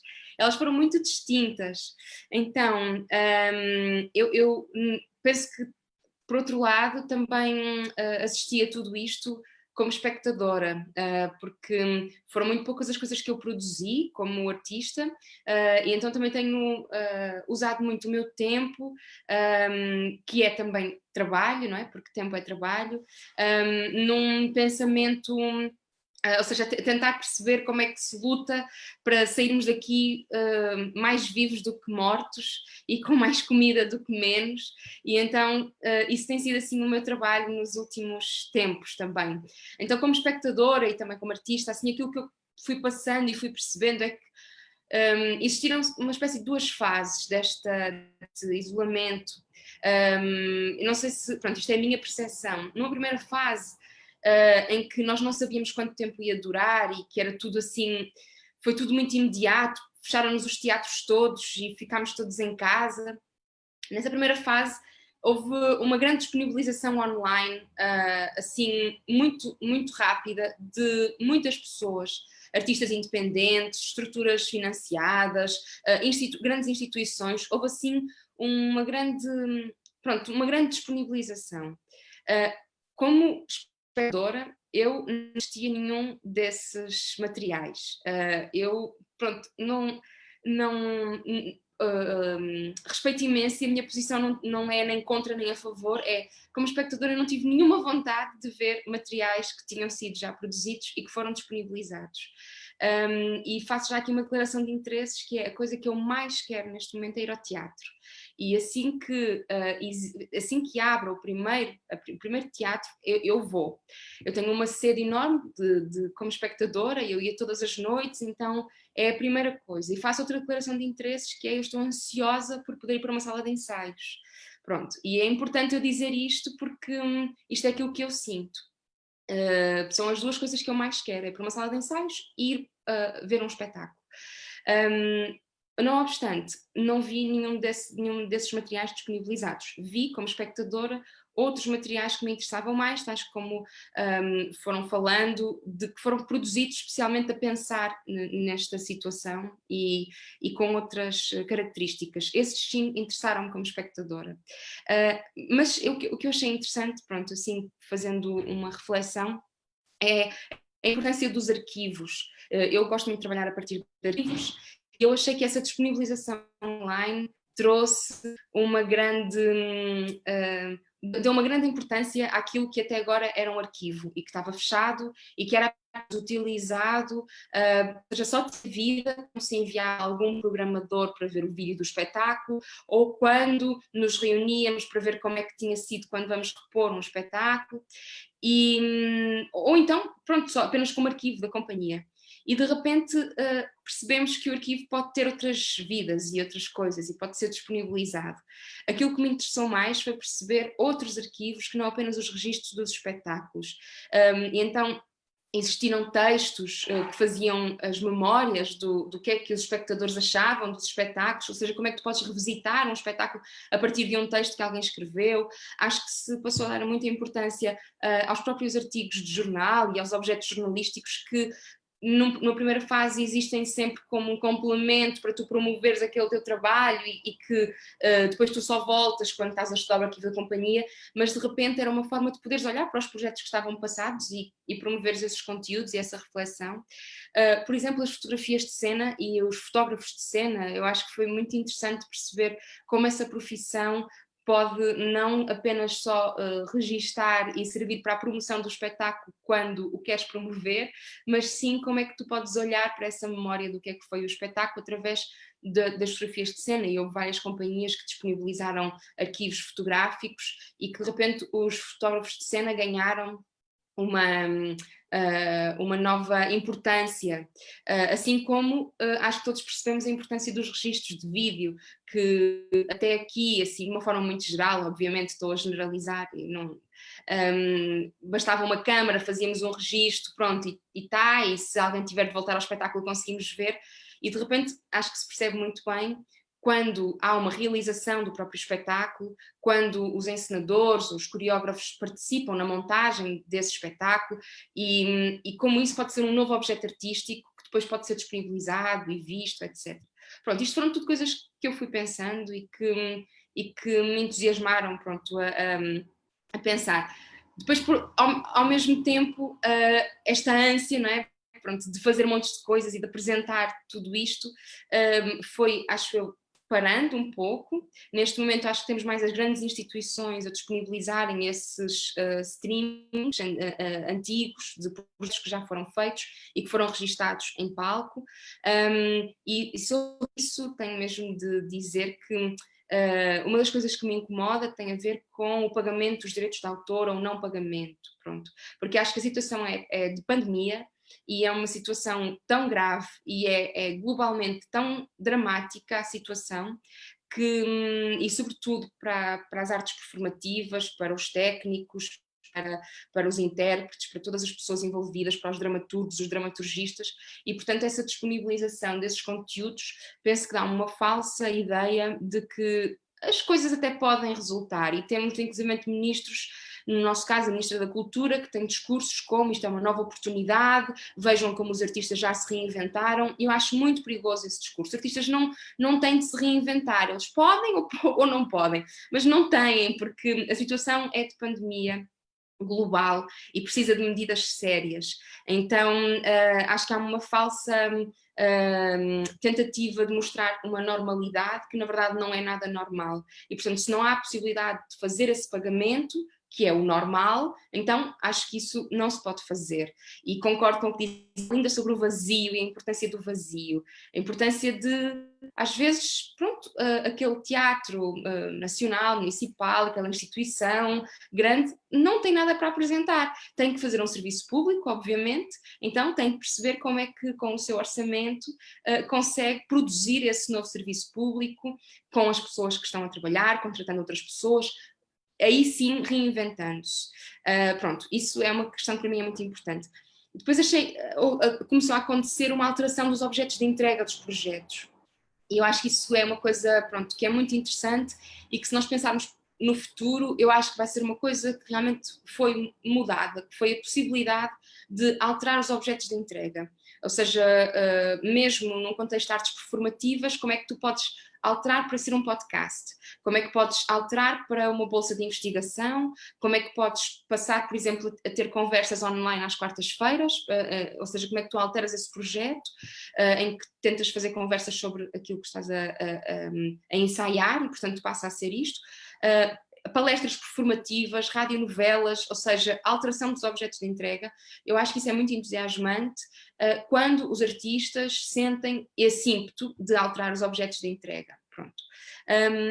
Mas penso que depois houve assim, pronto, um segundo momento, pelo menos eu sinto isso em Portugal, de uma comunidade de trabalhadores independentes ligados à cultura que pôs um travão, de alguma maneira, nesta disponibilização rápida online, onde se começaram a criar festivais e concertos, e de repente todos parámos um pouco porque nós percebemos que ia ser mais longo do que aquilo que nós achávamos e que ia ser mais duro do que o que nós achávamos, e de facto os apoios não chegam, portanto as linhas de emergência não chegam, e penso que se trouxe alguma coisa de positivo, e com todo o horror que tem esta frase, foi uma convocação política que já existia claramente, acho que é um setor bastante politizado, mas que existiu um ímpeto de percebermos que a força do nosso trabalho, ou seja, já quando eu falava no capitalismo era um pouco nesse sentido, que é, eu sonhei durante algumas semanas que o capitalismo ia acabar com esta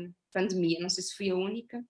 Achei mesmo que tudo ia mudar, achei que nós íamos sair daqui transformados e íamos perceber o valor das coisas de forma diferente, e tive assim umas semanas em que eu achei mesmo, porque eu pensava, quer dizer, para conseguir financiar todas as pessoas, tudo o que está a acontecer, tem que ir abaixo isto e tipo, deixa de... Eu imaginei que isso ia acontecer, mas acho que quando nós percebemos que isso não ia acontecer e que provavelmente o capitalismo sairá ainda mais reforçado, nós percebemos onde é que estávamos na pirâmide, e então aí, pronto, e tem sido esse também o meu trabalho e a minha dedicação, é tentar encontrar todas as condições e todas as lutas, porque de facto eu acho que não é completamente indissociável, pronto, o trabalho artístico de uma luta pela dignidade para executar esse trabalho artístico, pronto, e isso foi uma coisa que me apercebi e que acho que aconteceu. Existiram alguns discursos que eu tenho acompanhado, produziu-se muita coisa e eu acho isso mesmo muito produtivo e muito bom. Tenho obras em casa, não sei se conseguem ouvir, não sei se é muito perceptível, espero que não. Obras em casa, quer dizer, na rua.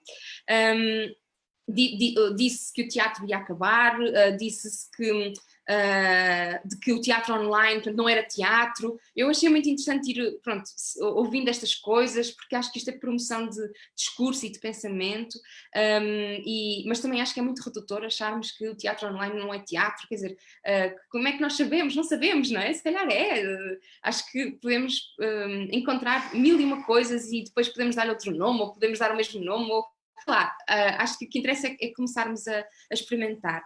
Acho que o problema do online, que é assim uma questão que se coloca sempre, e como é que transformas os objetos, ele tem algumas questões que me deixam de pé atrás e que queria só referir. A primeira é que ele deixa de fora, à partida, aqueles que não são criadores.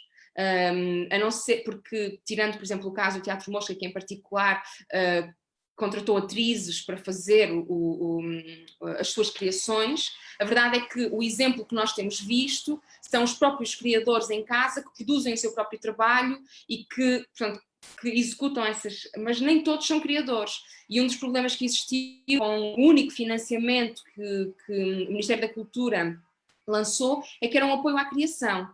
Então eu excluía todos os outros que não eram criadores ou que não sentiam esse ímpeto de criação. Obviamente depois as equipas são compostas por outras pessoas, mas eu acho que isto, pronto, é até um pouco anticonstitucional no sentido do acesso ao apoio de emergência. Depois também deixa de fora, à partida, toda uma camada de trabalhadores como técnicos, etc. Porque nem sempre eles são convocados, ou seja, é muito raro os técnicos serem convocados para este trabalho online, e isso é uma coisa muito preocupante. E outros criativos, por exemplo, desenhadores de luz ou desenhadores de som, que de repente nós, ok, vamos fazendo, porque até sabemos, mas como é que nós protegemos estas pessoas? Porque estas pessoas, se nós não as convocarmos para estes projetos online, efetivamente estão desprotegidas e sem trabalho. Então, isto é outra coisa que é importante. E depois uma muito importante são os info-excluídos, porque a verdade é que às vezes nós vemos na nossa bolha de redes sociais e achamos que tem imenso impacto porque, pronto, está a ter muito impacto, mas a verdade é que há todo um país e todo um mundo que é info-excluído, que não só não tem redes sociais, como não tem acesso, não só à internet, e como é que nós chegamos a esses públicos? Isso é uma questão que me preocupa bastante. Mesmo até em relação aos artistas e aos trabalhadores da cultura, que no outro dia falava com a Regina Guimarães, poeta, dramaturga, que vive no Porto, e a Regina dizia, não se esqueçam de mim, eu sou info-excluída, eu quero estar presente também nas vossas discussões, mas eu estou fechada em casa, eu não me ligo a estas coisas, então como é que ela produz a sua poesia, etc. E como é que isso, como é que nós não nos esquecemos dela, portanto, e de outros artistas que não só não têm acesso, como dizias há pouco, dos materiais, porque tu dizias, nós podemos porque nós temos esses materiais aqui, e portanto, como é que nós protegemos quem não tem esses materiais? Isso tudo incomoda-me. Então, chegamos a um segundo momento, e estou quase a terminar, que tem a ver com este anúncio de abertura, como é que nós voltamos e o que é isto. E eu penso que aqui há duas questões. Eu acho que há quem esteja completamente bloqueado artisticamente, e isso é super... pronto, é assim, e nós temos de respeitar. Há quem não sinta mesmo o ímpeto de começar a criar, e como é que nós protegemos também essas pessoas, porque de facto o nosso trabalho é muito doloroso se for obrigatório, no sentido de seres obrigado a produzir alguma coisa que tu, uma criação nova que tu não estás a sentir, de uma dor brutal, porque não é um trabalho mecânico, não é um trabalho, pronto. E depois, por outro lado, há quem esteja em completa ebulição, em que esta questão de estar fechado em casa só precisa mesmo de começar a trabalhar, porque não faltam ideias, e outros já começaram a fazer online ou de outras maneiras, ou alterar os objetos, mas há quem esteja mesmo com esta vontade de o corpo, de começar a experimentá-lo. E aqui eu sinto que há, pronto, muitas questões que se colocam. Ontem em Portugal tivemos um anúncio, mas através da comunicação social, da reabertura das salas e das regras para as reaberturas.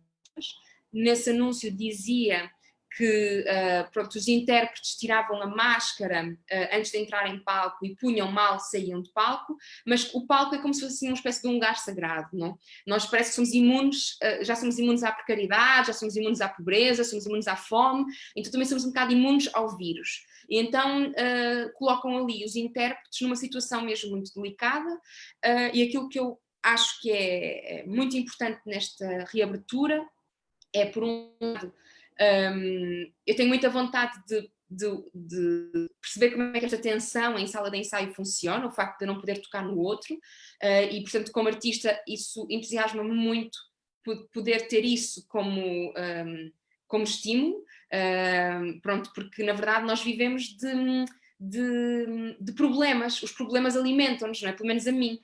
A gravidade é logo o meu primeiro problema, quer dizer, eu não posso voar, então pronto, é logo ali o que é que eu faço. E então esse problema de termos uma máscara, de não podermos tocar, eu estou ansiosa por descobrir como é que se fazer, mas isso é uma coisa muito pessoal.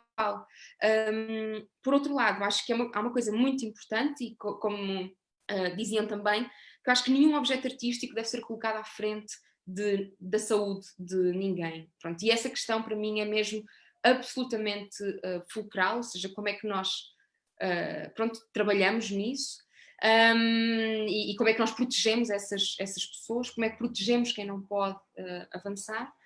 Eu tenho a sensação de que depois desta pandemia é talvez um pouco maior que o 11 de setembro, em que obviamente depois do 11 de setembro toda a literatura muda, tudo, quer dizer, é inegável, mesmo que tu não fales do 11 de setembro, tu sabes que aquilo aconteceu, então todos os objetos que tu vais criar depois disto têm um passado, não é? Têm esta marca, e obviamente que isto que nós vivemos é muito impactante, e por isso acho que todos os objetos que se vão criar a partir daqui não precisam de ser todos sobre o vírus, mas eles vão de facto, quer dizer, da próxima vez que eu vir em palco alguém a beijar-se, quer dizer, eu não sei, eu acho que vai ser uma coisa muito especial, não é? Quando mesmo até a própria morte, como é que as pessoas agora, como é que o Macbeth vai matar, quer dizer, porque estas coisas de corpo a corpo vão ter uma grande expressão. E os espectadores sabem disso, porque todos vivemos o mesmo. Então há uma espécie de mitologia comum, coletiva, que é muito entusiasmante para mim como artista, porque nós todos vivemos isto. Então eu, como espectadora, também estou muito curiosa para perceber o que é que vai acontecer agora, como é que nós dialogamos com o que aconteceu. Pronto, e para terminar, aquilo que falavas há pouco, eu fui desafiada, todas as coisas que eu tenho feito online são remuneradas, portanto isso é um princípio, e fui desafiada a fazer uma criação neste contexto, e então eu escrevi um micromonólogo para atores em treinamento, pensando que os atores só podem existir se estiverem a ser vistos. Eu quis, como criadora, dar-lhes um texto para eles poderem ensaiar e poderem então ir exercitando-se, porque na verdade os teatros estão todos fechados. Então este micromonólogo é para tu fazeres à janela para os teus vizinhos, e depois a partir daqui eu desafio as pessoas a continuarem a escrever os seus micromonólogos e talvez marcarem com os vizinhos todos os dias. Obviamente que isto foi muito inspirado numa ideia de um Romeu e Julieta, não é? Em que tens um balcão, ou mesmo até da ideia do genérico, a ideia da varanda ou do balcão é uma coisa assim muito forte. E eu tenho uma varanda e para mim, eu sempre disse que fazer teatro era preciso sair de casa. Eu, pronto, trabalhar em casa é uma coisa muito complicada, então eu tenho que ir para a varanda para conseguir ter esta ideia de estou a sair. Então eu tenho que estar na varanda e pronto, tenho feito este micromonólogo para os meus vizinhos, eu tenho que chamar a atenção deles e a partir do momento em que tenho espectadores, faço. Pronto, e depois marco outra hora com eles e volto a fazer no outro dia. Pronto, então isto porque estava assim um bocado a ver esta coisa de como é que eu produzo para as redes sociais e percebi, eu não preciso, eu tenho aqui logradores que todos virados para a minha varanda, tenho vizinhos, pronto, e essa foi a minha proposta. E depois filmei esse projeto para estar em streaming ontem, porque foi um convite do FITEI, pronto, para um festival, e pronto, e é isso. E calma, agora deixo que tu traduzas e... Obrigada. Thank you, Sarah. Thank you for all the ideas and all the description of what you've been going through this pandemic. So I will do a summary of what Sarah was describing to us and also her feedback. And I think then we can pass to some comments. I can also share a little bit of our experience in Teatro Studio Fonte Nova. So Sarah mentioned that it passed a lot of time since the beginning of the pandemic until the day we are today. So in that all of us, we passed through different phases. So she also looked at this as a spectator, as part of the audience. She also used their time, because time is also work, trying to understand how we get out of this with more food. So food is also a material, but also symbolic. It's not only, so in terms of sustainability, but not only. As a there existed two phases. The first phase, we did not know how long this would last. There was a lot of availability. Big institutions, there was a big availability, making their resources available to everyone. As an audience, she did not watch any of those materials, so pre-recorded shows that had happened a while ago, and because she didn't have an interest, and she puts a declaration of interest on the table that the first thing that the venues open is to go into a venue and to go into the rehearsal room. This also to us were specially done for this occasion. What she thought was interesting was the question of the archive. It gave a lot of relevance to the archive, the way we related to it. For a programmer, like we came back to the things that we have kept for so long, and that we kept as for programming, or when we were remaking the show, they were not specially designed to put them online and to share with the audience. And then we understood that an archive can have other lives. And also that people came back to the text that the spectators gave to them as feedbacks. So they could put memories from the shows as memories of audiences that have seen the shows. So also there was an importance given to things that we do not usually give importance, like theater photographers, photography archives, video registries. So there was initially an anxiety to do lots of things. Big institutions were making available old streamings. So what bothers her is also the payment of author rights. The situation of pandemia is so serious, and people need to get paid, obviously, for what is being reshared and shared. So our Ministry of Culture in Portugal said that this could be an opportunity and that artists could reinvent themselves. This is also very dangerous. You mentioned how dangerous this opportunity idea is in the reinvention usage. So if there is no possibility of doing a payment, we shouldn't do it. She also stresses that. So she highlights what Linda was saying about the relevance of the empty. Sometimes we have nothing to present, and it's okay. So there might be an alteration of the objects of the delivery from now forwards, from now onwards, even in the context of the performing arts. How can we alter to do it online? It is interesting when the artists feel this drive. So the community that put a break to this culture, everyone stopped a little, and the support is not enough. So I think it brought something positive. Meanwhile, during this process was politicization. So we all were awakened by the politicization process of how artists are not getting paid. So to talk briefly about the capitalism and the dream that it could end, and then when we understood that, what would we do if not ending? How would we position ourselves? So the problem of the online is that the creators are home and they create their own production, but then it excluded other people. It put aside other people which are not creators, and even in the lines of funding in Portugal. It leaves out also the amount of other professionals like technicians and designers. And if we do not call them, they will not be part of these projects. So also other exclusion was people that are info exclude, that do not have access to these social networks, because not all of us have these social networks. And that leads us to the second moment. How will we go forward? What will be the future? So there are, she mentions two moments. There are two cases. There are people which are blocked artistically, and there are people that do not feel the need or the drive to create. And there are those who are bursting with creation, with the need to create, in the will to experiment the body, in the reopening of the venues. So yesterday we got some indications on how to open the venues, like that we should take our masks when we go on stage and put our masks when we leave the stage, so that the actors are on a very delicate situation at the moment. And we need to understand, she is very curious to understand how this tension works in the rehearsal room, in how to do it, how we will create. So she again underlines what Pedro was saying about no artistic object to be ahead of health, of the matters of health, and how do we keep protecting ourselves. So after this pandemic, which she believes is bigger than the 11th of September, all these objects will not have to be related to the virus, but we will have the common conception that we all live through this. So we will watch things a little in a different way.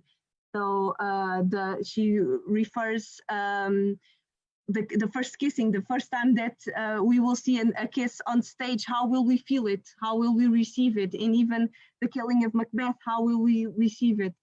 So I think this was the main summary of all your ideas. I think we can all now turn on our mics and maybe give also some mics, and Linda, maybe your camera as well. Linda has her camera turned off. A Linda desligou a câmera, mas acho que podemos neste momento ligar as câmeras e os microfones. Yeah, I just have some technical problems, so it's better if I switch it off, but I'm here with you.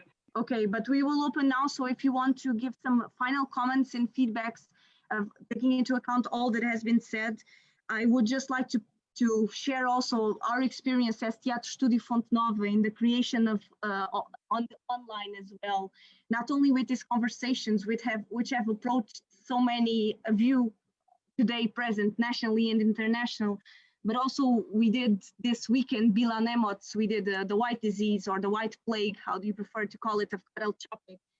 And what it was a challenge, and a beautiful and amazing challenge, because we managed also to gather people from all over the world, and we wanted to do this not only for the opportunity of doing something that we had never done before online, the opportunity to join an international cast that could speak their languages, their local languages, and to also give a little bit more sustainability to those that are not part of our fixed cast, because we are also sponsored by our town hall and by the General Directorate of the Arts, the government here. But we wanted to bring a little bit more sustainability to those which are not part of our fixed cast and do not have a salary. I think we managed that a little. And it was an amazing experience to do it live, each person in each home, very precarious, with our cameras, one from Brazil, another one from Czech Republic. So it was actually quite amazing. Estava a partilhar a nossa experiência com a doença branca de Karel Čapek, que apresentámos este fim de semana e que nos permitiu, e que o momento não foi apenas as conversas, esta experiência do Teatro Estúdio Fonte Nova com o online, mas também esta performance online que nos permitiu experienciar, juntar pessoas internacionais que falassem a sua própria língua. A atriz checa falava checo, a atriz espanhola falava espanhol, mas também tentar trazer um bocadinho mais sustentabilidade para o elenco não fixo do Teatro Estúdio Fonte Nova, e essa foi o nosso móvel principal. I will open now. If you want to bring forward some last ideas in words, I will also check which are the comments online, but please feel free to share other ideas that might have come up during this conversation, and you can open your mics. Por favor, sintam-se à vontade agora para partilhar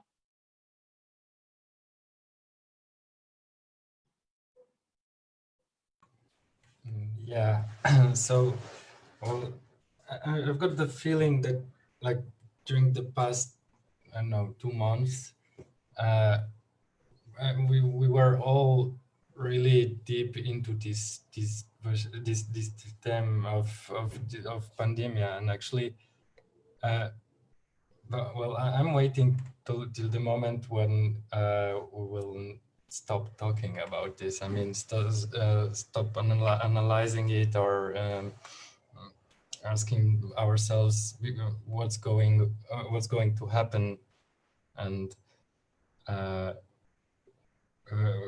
mean, well, of course, it happened, but I guess we could try live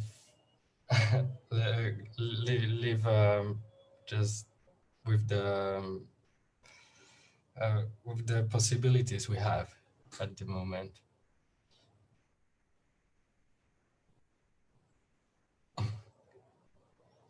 Ok, thank you, Adrien. Ok, o Adrien estava a dizer que sente neste momento um pouco that you're waiting for another moment to start. Is that correct? That you want that another phase starts? I mean, just to come back to the place we were before the pandemic, and without, I mean, without remembering it so much, as in, okay. As in it's something that happened, but it's a bit like a lot of works that have been created during this time. It was treating the theme of the pandemic very, very deeply. I mean, so we were always talking about this, even though that the form that we had to take to do the works, it is forced by the pandemic, and then we still add more theme of I know, about talking about loneliness and stuff like this, for example. Ok, eu não sei, quando o Adrien estava a falar sobre a sua vontade em voltar a fazer aquilo que fazíamos antes e como as coisas eram antes, eu não sei se isso será possível, se essa realidade de tão rápida será tão mecânica como gostávamos que fosse. I don't know if that's the reality of coming back to what we were doing before will happen in such a mechanical way, because we have this imprinted memory already in us and we have lived through this. But I mean, yeah, but that's why I hope we somehow learn how to forget it. We'll have to deal with our memories. I think it's called like we will go back to a lot of dealing with memories and trauma, lidar com as nossas memórias e lidar com os nossos traumas. E na verdade acho que há muito na nossa história enquanto país e pessoalmente que pode falar também sobre isso. Eu vou só ler aqui um comentário também da Margarida Mata, que nos deixou aqui nos comentários do vídeo. Ela refere-se a que esta é uma visão positiva do panorama, mas esta não poderá ser também uma época de incentivo à criatividade, em que estes constrangimentos podem ser balizas e incentivos à criação, criando conceitos novos que podem ser explorados. Ontem falava com um amigo encenador sobre a ideia de encenar o público dentro da própria ideia do espetáculo. Encenando sobre a ideia sobre a ideia com o objetivo de afastamento, mas de uma forma que ele esteja dentro do espetáculo. So Margarida is commenting that this positive vision of the panorama can also can't be the only incentive to creativity. So that these constraints can be also limitations and incentives to the creation, but also creating new concepts that can be explored. And she talks about an example of an director directing the audience within the idea of the show, directing the audience about the objective of the social distancing, but in a way that is within the show. So these are the ideas that have also come forward. I think if I can, Patricia, sure, of course. enter the dialogue and continue in English. I think, well, the subject you've raised with this discussion and this conversation that we're having is and it's about creation during the pandemic and after coronavirus. And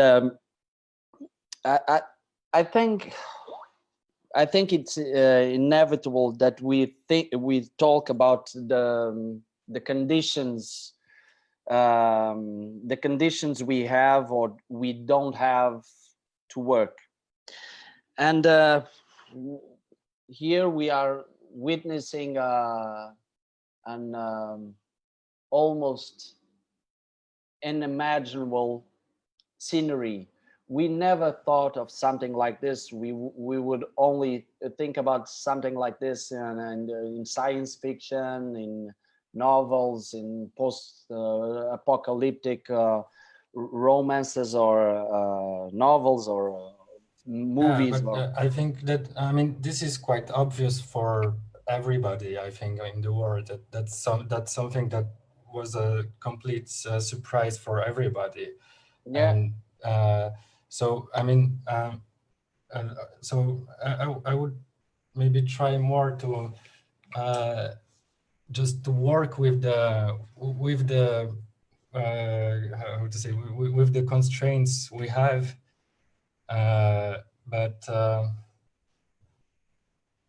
I don't know, but like just if we work based on the constrictions we have, then we are building something constricted.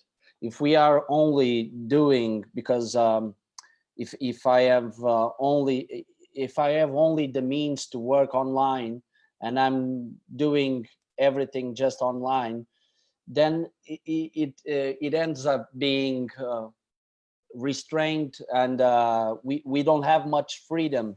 And and in fact, and that's one thing that I tried to answer not, but to talk when I wrote the article. It was my debut writing an article for a newspaper, and I really felt I wanted to say something, because I read in a row, I read 3 or 4 articles and a lot of comments on social network, and I don't have Facebook, but and I was receiving lots of people doing commentaries about what we were going to do or what we were doing online, and people saying, no, that's not theater, that's that, you're just doing some stuff. And I say, no, I'm not just doing some stuff, I'm actually working and I'm trying to find something. And when I read the article that Sarah wrote, and I read it on her Facebook page, or someone sent it to me or something, I thought, I want to really say something about this, because in fact, this is working online, working with new media. This is not a pandemic's, this is not something that coronavirus just brought up from nowhere. We can see that I've witnessed, I've experienced, I have been in a lot of theater, performatic, or whatever you may call it, experiences around new media and the interconnection between different mediums. And I have witnessed some very interesting works, and in that article that I wrote for the newspaper in Portugal, I talked about it. I talked about, for instance, the work of Stefan Kaegi, and the Rimini Protocol, or the works of Blasted Theory, UK-based theater company.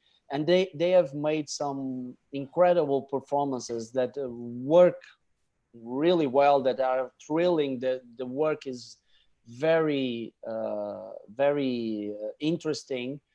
And of course, you can't say that that's a kind of theater. That's something different. That's not the most common theater. That's a new experience. That's something new. And when people say, "Oh no, that's not theater," and this is how I'm expecting to meet the audience in the same room as I am, to perform, and that will be theater for me.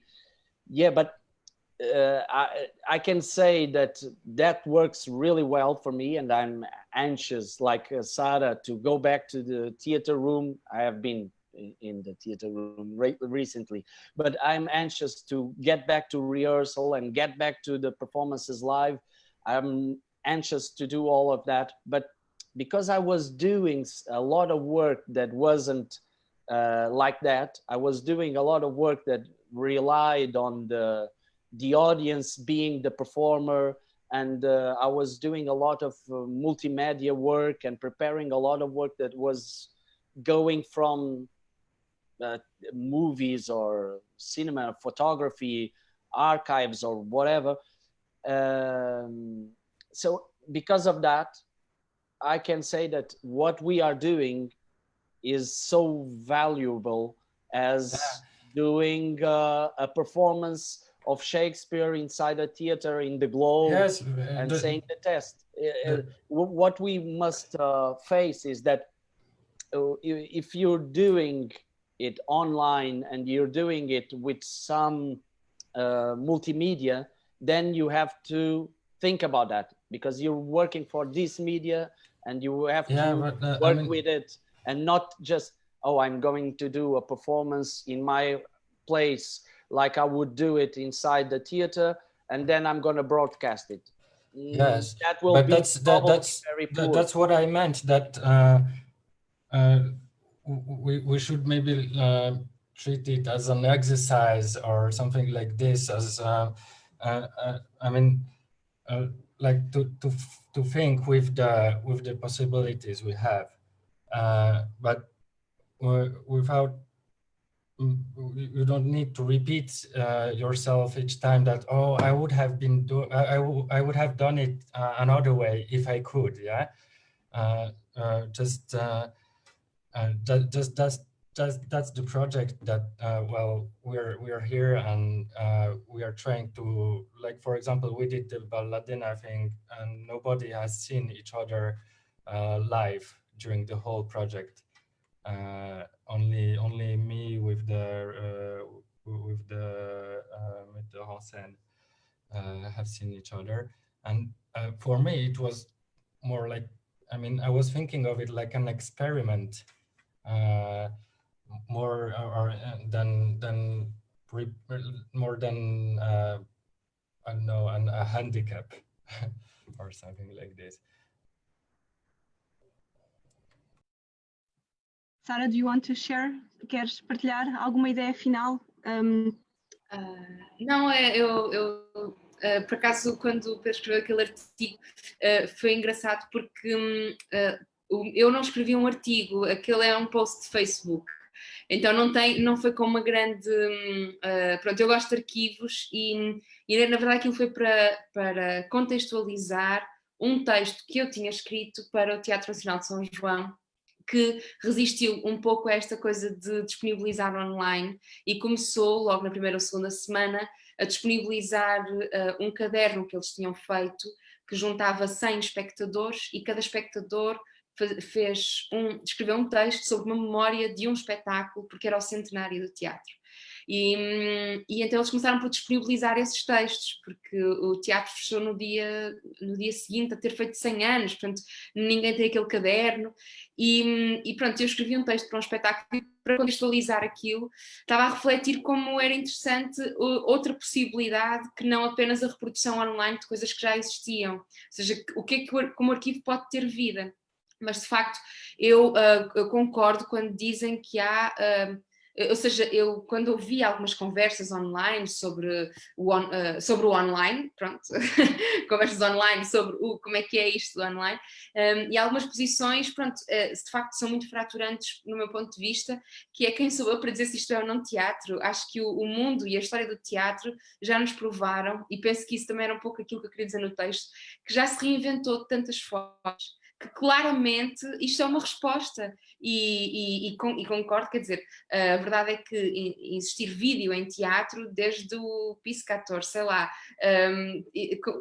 existe há tanto tempo e portanto como é que agora pode existir teatro em vídeo? Eu não acho que seja assim tão difícil. E por isso o que eu acho, assim, para terminar, aquilo que eu queria deixar é, eu acho que se deve respeitar completamente os artistas que querem fazer e os que não querem fazer. Deve-se respeitar aqueles que estão a tentar inovar e aqueles que, na verdade, só estão a continuar um trabalho que, na verdade, já tinham e que continua a fazer sentido aqui. Acho que se deve respeitar os que sentem assímpeto e os que não sentem, mas, sobretudo, e mesmo aqueles que querem gratuitamente disponibilizar o seu trabalho. Respeito, mas deixo esta alerta para a grande gravidade que traz essa questão. No entanto, eu acho que a questão da produção artística é uma coisa muito próxima de respirar e de passar sangue nas veias, então eu compreendo que há artistas que não têm qualquer forma de financiar o seu trabalho, porque de facto vivemos num país e se calhar até num mundo em que está a ser muito difícil os apoios para a cultura e para a criação artística, etc. E portanto eu percebo que isso é como respirar, portanto a questão da produção artística, mesmo que não seja remunerada, por isso eu respeito, mas acho que assim, para terminar, o que era fundamental era que os ministérios se concertassem realmente sobre esta questão e que houvesse uma vontade política concreta neste momento, pronto, porque posso contar que ontem fazemos uma série de entregas de cabazes à terça-feira a colegas de profissão e nós não vemos as pessoas, deixamos à porta os cabazes e saímos. E ontem uma das pessoas a quem entregámos um cabaz fez questão de descer, de nos encontrar e disse, pronto, eu não tenho dinheiro para vos pagar, mas queria-vos oferecer o meu livro, que fui eu que escrevi. Então, ele ofereceu a força do seu trabalho para poder pagar aquilo que nós estávamos a dar, em forma de voluntariado, que era comida. Essa história marcou-me muito e a verdade é que nós não nos podemos mesmo esquecer que há pessoas que estão completamente desprotegidas e que esta história marcou-me porque a única coisa que ele tinha para dar era realmente o seu trabalho, que não estava a ser pago naquele momento.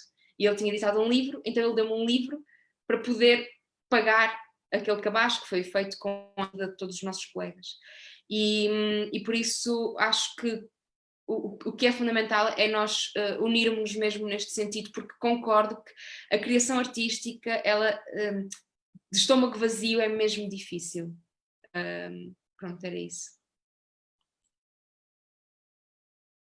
Obrigada, Sara. I will just summarize then what has been said both in Portuguese and English, but Sara was mentioning that who is her or who are we to say what is theater or not. I think this is was one of the main messages, in that there has been video in theaters for so long, and mainly that what we need to do is respect the work of the artists, and who feel the drive to create online, they should, and who don't, we should respect them as well. But the most important thing at this moment is that there are artists that have no support for their work. And what would be fundamental is that for the governments, and not only in Portugal, but that would agree on an answer, a correct answer for these artists, in an approach to make their lives more sustainable.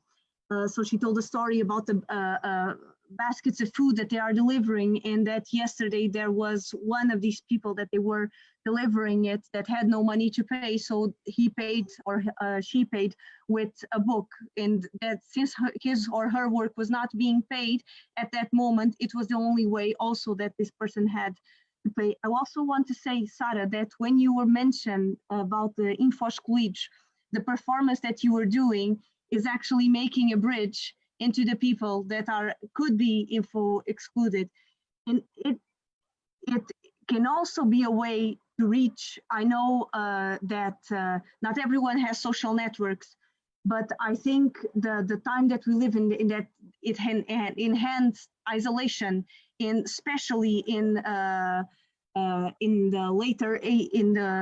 people which are elderly. I think the social networks actually might have reached even more people in elderly ages. So probably from their grandsons, or I think there might have been a chance that people which have been isolated at home, the only way that they have besides television would be these social networks. So also foi também uma forma, neste momento, eu estava a referir a performance que a Sara fez, porque foi aqui um intermédio que foi para o online, mas ela fez-o à janela com os vizinhos e, portanto, ela tinha aqui esta dúvida sobre a info-exclusão, as pessoas que não tinham acesso às redes sociais, mas eu acredito que as pessoas também que neste momento, acho que houve alguns casos assim, pessoas mais velhas que não tinham qualquer contacto e que estiveram, e cujo seu isolamento aumentou, que as redes sociais em alguns casos também potenciaram a fazer-lhes um bocadinho mais de companhia, talvez neste momento, não todas, obviamente, não acredito que não seja fácil, porque mais uma vez questões económicas e questões de educação, ter internet em casa e ter todo o nível know-how de funcionar com redes sociais não é fácil, mas acredito que em alguns dos casos também tenha sido uma ajuda. So just to end this, Brian and Linda had to leave the conversation and they apologized for this and they thank for the opportunity. There was also another comment that says, we already changed the way we work from Flavia. We already changed the way we work because of COVID. This Zoom conversation probably wouldn't exist, at least in this way, if it wasn't the conditions we are living now. We do adapt what we have. So maybe instead of talking around COVID, maybe we could already skip that and start talking about what really matters to us now and from now on. E a outra, e agora não vou traduzir porque terminei o meu trabalho de tradutora por hoje. A outra citação que eu vos queria partilhar convosco é de um texto um pouco antigo do Jorge Barretos Xavier, em que ele diz o seguinte, de 2011. Vivemos numa época em que alguns dos males planetários são culturais. O racismo, a xenofobia, os fundamentalismos políticos e religiosos, tornando a cultura uma arma mortal. Mas mais mortal do que a presença de cultura e das artes é a sua ausência, pois face à ausência de produção cultural e de geração, atualização de identidades, de crença, ocorrerá a afirmação de outros. Pode acontecer-nos em Portugal e no Ocidente, e eu acho que em todo o mundo, eu devo acrescentar, na falta de ação política, cultural, acordar com a imposição de um outro nada desejado, os extremistas, os ignorantes, os fundamentalistas, pois também aqui o poder tem horror ao vazio. So I would like to thank you all, and if you want to share some final idea or some final comment, we are free to do it, but thank you in the name of Teatro Studio Fonte Nova. Keep doing your lovely work and your great work and sharing with us that you've been doing so far. We will be present for sure and communicating as well. Thank you. Patrícia, obrigado. Pá. Parabéns pela Obrigado. vossa iniciativa e por estes momentos, pá, que já são emblemáticos. Estas quartas-feiras à tarde são preciosas. Obrigado aí ao Fonte Nova, a todos, pá, um grande abraço. Obrigada, Sara. Obrigada, Pedro. Obrigada, Adrien. Thank you, Obrigado. Linda, and thank you, Brian. And see you soon, hopefully live. Big kiss. See you.